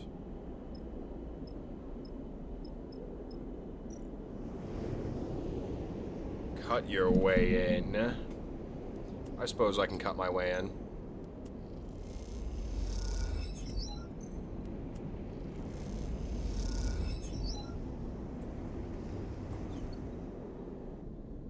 What is this one? Oh, it's just engage.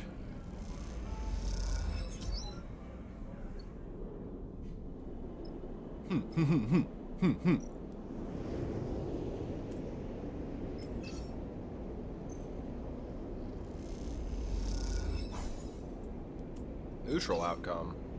What could the negative outcome be? I guess I'll never know.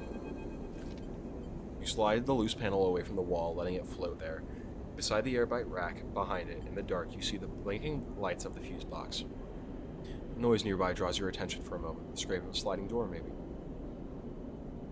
Or just some old system cycling in the walls. It took long enough to gain access to the Stripline Express bike garage, and longer still to find a safe route to the airbike racks. You're almost there. You have seen and heard the hired muscles searching and guarding the place, but have luckily enough not come to face with them yet. You turn back to the darkness behind the panel. If what Cadet said is right, the drive is taped to the back of the fuse box in front of you. You reach around, slowly, carefully, and your hand settles on something cold and metallic in the dark. It is taped firmly to the box. You pull at it. You pull at it, but it doesn't budge. A quiet rattle echoes from the dispatch office near the door, and you freeze for a second. It seems Cadet was a little too enthusiastic with the tape. Tear it off. Don't be negative. Okay, neutral. In one quick movement, you rip away the drive from the fuse box. The sound echoes loudly in the hollow behind the wall panel. As you wait quietly for it to subside, a few seconds pass in silence. Time to move. You slip the drive into your coat and kick away from the wall, gliding back towards the maintenance corridor you entered from. As you cross the bike garage, you hear voices in the dispatch office next door. Just as you tuck yourself into the cool darkness of the maintenance corridor, a screech indicates the opening of a door from the office next door. Voices rumble through the room, and you quickly and quietly push yourself deeper into the guts of the building. Too close. Barely daring to breathe, you carefully make your way through the maze of passages that brought you here, their doglegs and dead ends now familiar. Eventually, you spot a thin slit of light ahead, marking the loose panel you levered open to gain entrance. You take a deep breath, almost there. As you reach the gap, you freeze. Voices rumble from beyond, and peering through, you see two figures in dark clothes searching the chaotic bay behind the strip line. Your eyes are drawn to the dark, boxy weapons one holds at their side. Shit, you hiss silently to yourself, your eyes searching for a path through. Don't be negative, don't be negative. Positive outcome! Without waiting, you shove the panel aside and kick hard off the wall, reaching out for the figure with the weapon. You hit them square in the chest as they're turning towards you, turning towards the noise. As they flip backwards in 0G, you launch off them again, continuing your path forward and slamming them back into the floor of the bay with a sickening thud. There's a hit. There's the hiss and the guttural chatter of a pressure valve as an airbike pulls up beside you in the passage. Cadet leans over him and grabs the collar of your coat. Hop on. In a moment, you are on the back of the airbike, clutching the strap of Cadet's bag as she guns it down the passage, the air resistance almost ripping you from the thin seat. You lean against her back and let out a sigh, the drive pressing in your ribs beneath your jacket. You did it. Still alive back there? Cadet's voice brings you back from the hypnotic rhythm of the tunnel lights rushing past the airbike. She slows the bike with a rapid series of hisses, and you realize she has brought you back to the passages outside of Bliss's Bay. You try to understand the route she took, a long loop through branching transit tunnels at the station, but give up. You can go now. She straightens up, and you unhook your fingers from her bag strap, separating yourself from her back. You push off the bike gently and float in the passage beside her. You okay? It's pretty rough back there, she smiles. Appreciate you putting it all on the line for me. It's all good, she nods. You got the drive then? You fish the drive out of your jacket and hand it over. That's the one, she squints at it. Should have chucked it when I had the chance. You get your first good look at it, and there's not much to see. A small lump of solid-state memory with a few markers on the case. There's about a yellow hex amongst them. Hexport. We shouldn't hang around. Damn right, she slides back around her shoulder, front, and slots the drive neatly into her pocket. I know someone in the scuttle yards who can crack anything. She'd been my first port of call to crack this thing open. She stretches her shoulders. I should make myself scarce from the spindle anyway, before those dickheads can catch up with me. Come with us. First the offer, but I think it's best if we go our separate ways for now. Two targets are harder to track than one. She cycles pressure over the bike impatiently. Cadet leans away from the bike, squinting out of the viewing window at your ship behind her. That yours? She doesn't wait for an answer. If I'm not mistaken, that thing is going to struggle to reach the scatter yards unless you got a HAZNAV suite. No, I haven't. You'll need HAZ navigation to make the crossing safely. Lotric Syndicate created the tech to keep their tankers crossing the belt common knowledge. Cadet nods at your ship. Maybe if you can head up to the wellspring, you can barter or steal a suite, she adds casually. Here. Cadet unties it. God, dude, my fucking nose. Cadet unties a bag lashed to her bike frame and holds it to you. Not enough for a refit, but maybe you'll find some use for him. Take the bag, and something clicks inside it as you do. You open it to see a couple of engine components. I was going to use them to boost her. She taps the frame of her airbike. You deserve them. She meets your eye, then looks away. Not like I'll be doing any runs for a while anyway. Thanks. It's nothing. Like I said, you deserve them. She flexes her finger on the bike's handles, eager to be away. Cadet's airbike stutters and purrs, trembling in the air like an arrow ready to be loosed. See you around. She winks and guns the throttle, zipping off down the passage with a pulse of air that rips through your clothes. You stare at her as she goes, the bag of components still hanging from your hand. You realize as you look down the passage that you never asked how Cadet plans to get to the scatter yards. That question, like a score of the others, will have to wait until you run into her next. Although you have a feeling she'll find a way to slip away before you can ask next time, too. You head back towards your ship to stow the components, idly wondering if you could justify buying an airbike to Seraphin as you do so. Engine components!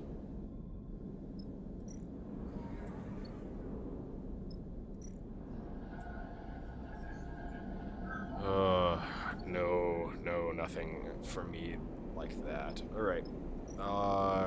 We need to fill our supplies.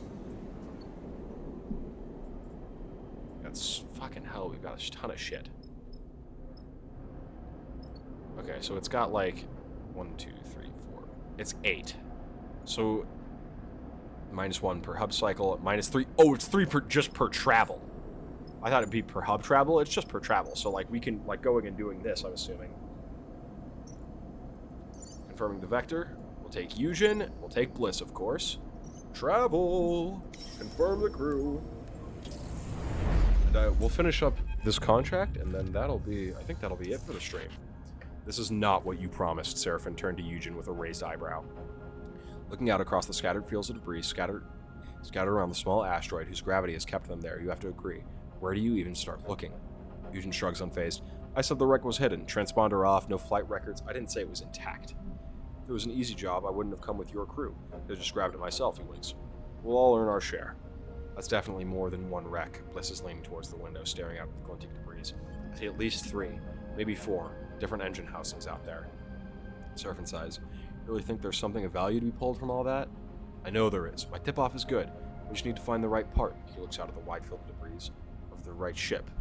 Let's get to it then. Hold up, Seraphim raises his hand. Eugen, can you at least tell us what needle we're looking for in this haystack?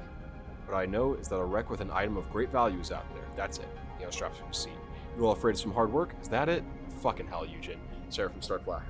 So you're telling me we don't know what we're looking for, where it is, or what it's worth? Trust me or don't, Eugen shrugs. This will be worth your while. This is a hot tip. Sleeper, please, Seraphim turns from you exasperated. Suddenly, a percussive beep interrupts the conversation. All of you turn your attention to Seraphim's terminal. What the? He taps the keys. We got an incoming ship. Their transponder just popped up. See, Eugen smiles. What did I say? A hot tip. Better claim it before they do. Jabs a finger to the readout. Okay, clock's ticking. I see a few obvious sights. Large bits of debris, clear hull sections, which focus on those. Bliss unclips from their seat and glides out of the cockpit. See you lucky kids in the airlock. Ready, Cap? Eugen slaps you on the shoulder and kicks off the cockpit door. Turn to Seraphim. I don't like that guy. Seraphim shakes his head. Give him a chance. Seraphim turns his back on his terminal. Hey, you're the one who has to go out there with him. Look, Seraphim glances back over his shoulder. Just be careful. You nod and glide through the cockpit door, trying to map the scattered debris in your mind. Okay, wait, what is it? +1 to affected crew dice.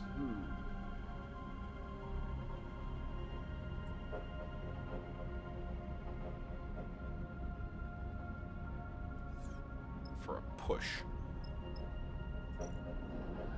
Oh, damn, they're coming in fast. Holy shit.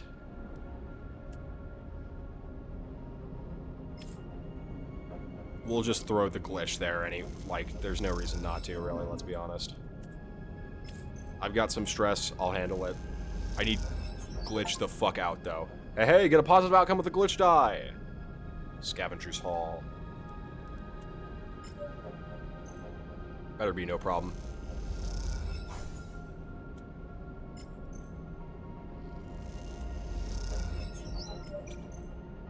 One smooth now, Sleeper.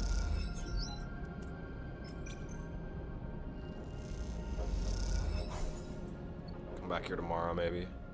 Alright, well, you know what? Fuck it. Eugen, clear the wreckage. It's fine. Nothing I can't handle, Sleeper. You're damn right it doesn't. Cutter remains. Gather scrap there. I don't need that. Scattered.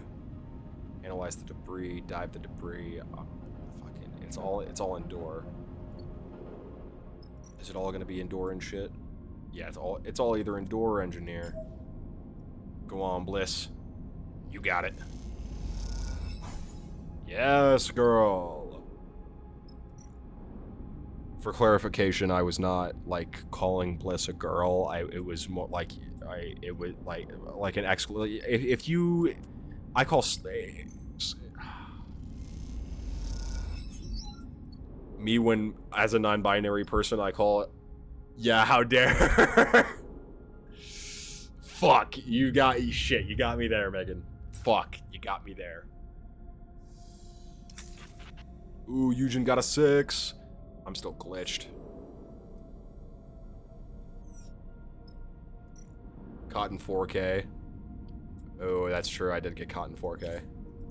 We'll just hack the door. We'll try to hack the door with the glitch die, why not? Ha! Get fucked.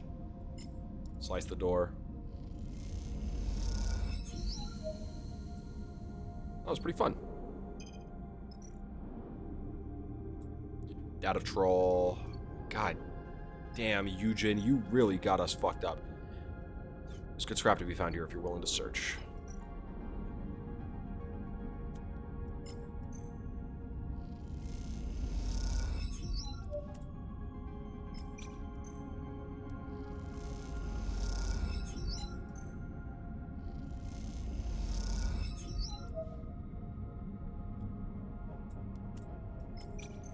Come on, positive. Damn it.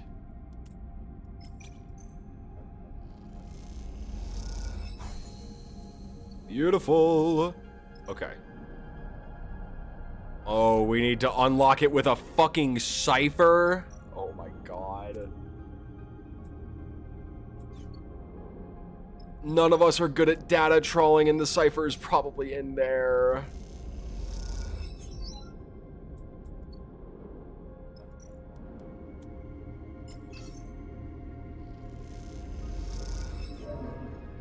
Nothing works.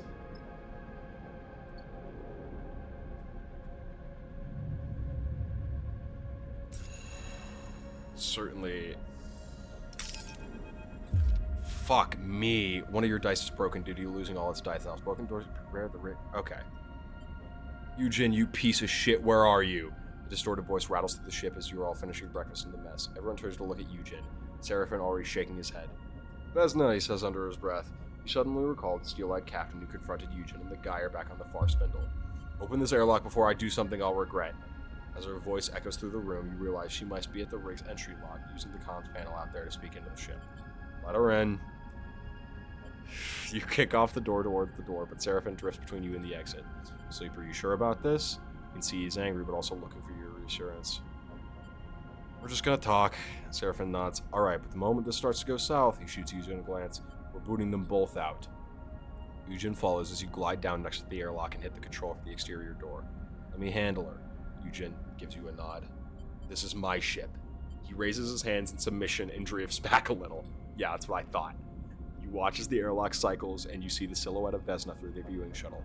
As she removes the helmet of her suit, you prepare yourself for whatever comes next, hoping that Seraphin is somewhere nearby. Thank you. Vesna floats through the airlock door, her eye implants making it hard to read her expression. I prefer not to have to stand outside banging on the door. She turns to Eugen, seeing him behind you, but I also prefer it when my contractors don't try to scare me over. What do you want?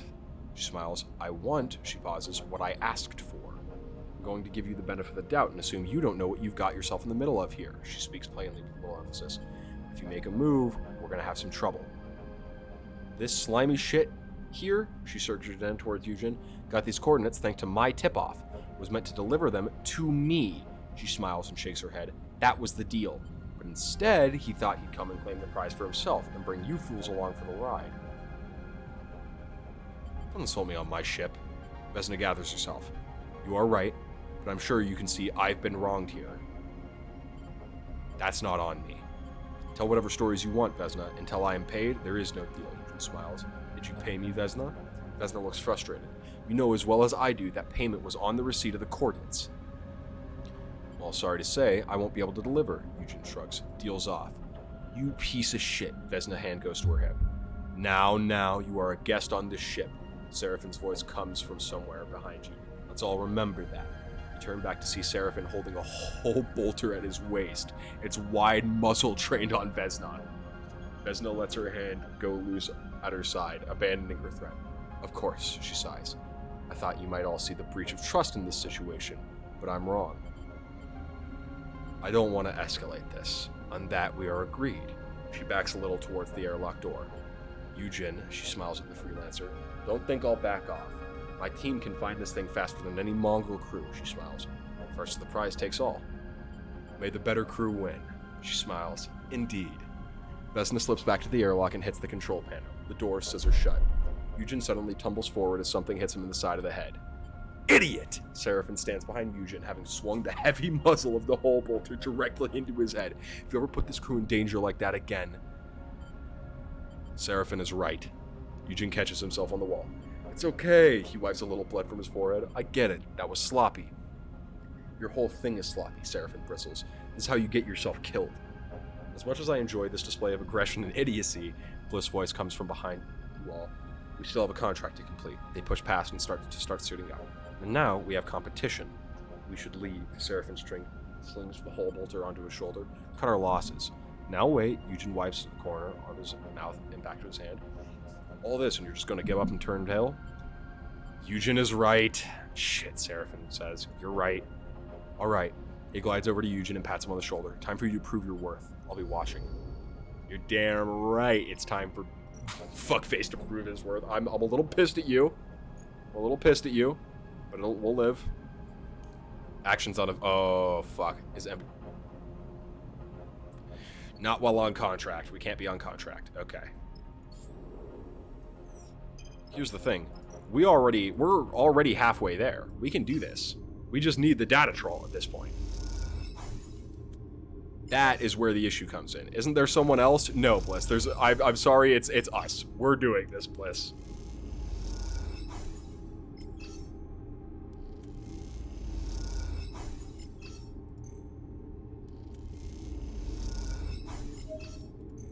I'm not sure. I don't care if you're not sure this is for you.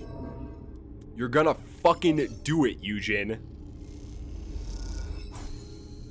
Good. Unstable cipher. Wreck unlocked. And now we have to look through it. Slice the wreckage with engineer or clear the door. Okay, it's a good thing we've got plenty of fucking endure on this crew.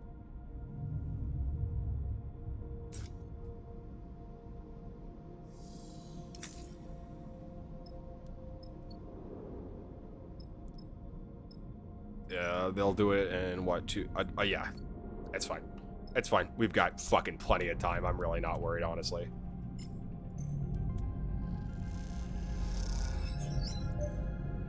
Didn't even break a sweat.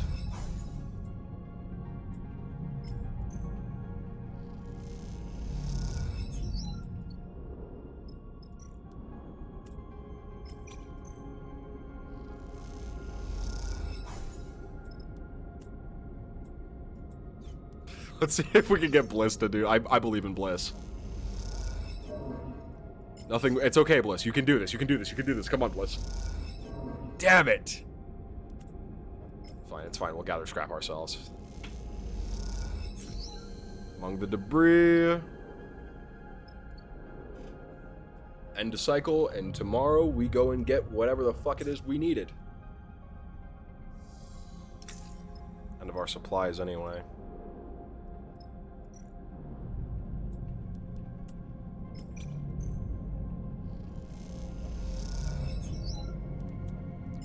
Alright, Eugen, don't fuck up. Concealing secrets. The cargo bay's doors shudder open in silence as Eugen levers them apart. This is it, the final layer to pull back before you reach Eugen's mysterious prize. You can't help but feel a little excited. There's also a sense of satisfaction to the idea that you beat Vesna's crew to the wreck. You found it, you cracked it open, now you will be the one to reap the rewards. Focus on the job. The doors are open enough for a person to glide through now. Beyond, there is only the darkness of the cargo bay. You follow Eugen in, the headlamps on your suit, lighting his back in the dusty void beyond. You see the boxes appear, as if by magic, out of the dark. Eugen glides past them. Does he not see them? You stop and take a look at the loot. A stack of 4 boxes sit in the middle of the bay, their armored exteriors caked in dust. You wipe away and squint at the aging label. They look like industrial ship components, still sealed, totally untouched. In the belt where most tech has been through hundreds of hands, patched up and reconfigured, this is a solid hull. Not the kind of hull that gets crews fighting over it. Something doesn't add up. They aren't here, Eugen's voice crackles through the radio. What? Back wall of the bay, come see. Take off the crates and glide through the dark until you see Eugen, the back wall of the cargo bay, and something that confuses you for a second. A black shape, a ragged circle around Eugen. You squint. Inside it, tiny lights twinkle. It takes you a moment, and you slowly realize that you are looking through a hole in the wall to the stars beyond. Someone beat us to it. His voice is flat. They're long gone. Vesna? No, he points. Look at the edges. It was a long time ago. They punched in and took it. What was it? Eugen turns back to you, his face pale in your torch headlight. He seems to be lost for words. Folks? Bliss' voice comes through the comms channel. I've got Seraphin telling me Vesna's crew are heading this way. So whatever you've got in there, if you want to keep it, grab it and get out now. I'm already heading for the rig. I'll get the cargo bay open and prep for your arrival. Pause. Don't dawdle. Go now. Eugen suddenly seems to regain his focus. The crates, he nods. Let's grab him and go. Glide back across the bay, your mind still racing with questions. Something about Eugen's reactions tell you he knew what he was expecting to find here. If that is the case, you think, it's yet another lie he's told you. You both reach the crates and quickly lash them together, guiding them weightlessly out of the room between you. As you do, you meet eyes with Eugen. He looks away.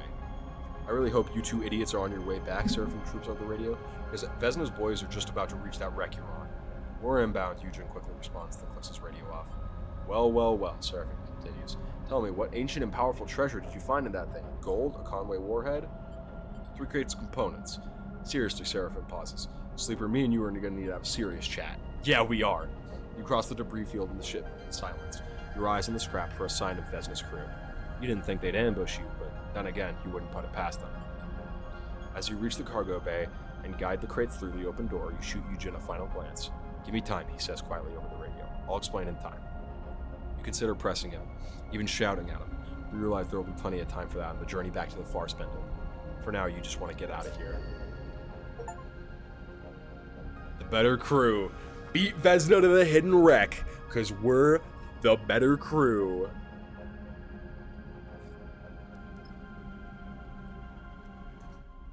But that is going to be where we end tonight. And I know you, and I know Megan, I know what you're going to say. You're going to say, I just got here. You didn't just get here. You've been here for 3 hours. Don't lie to me. Don't lie to me. Nope, don't lie to me. Don't lie to me. I gave you a 3-hour stream tonight. This was a nice long stream. It was a good stream. Great night. Fun game. Maybe we'll be back tomorrow. We'll see you then. Bye-bye.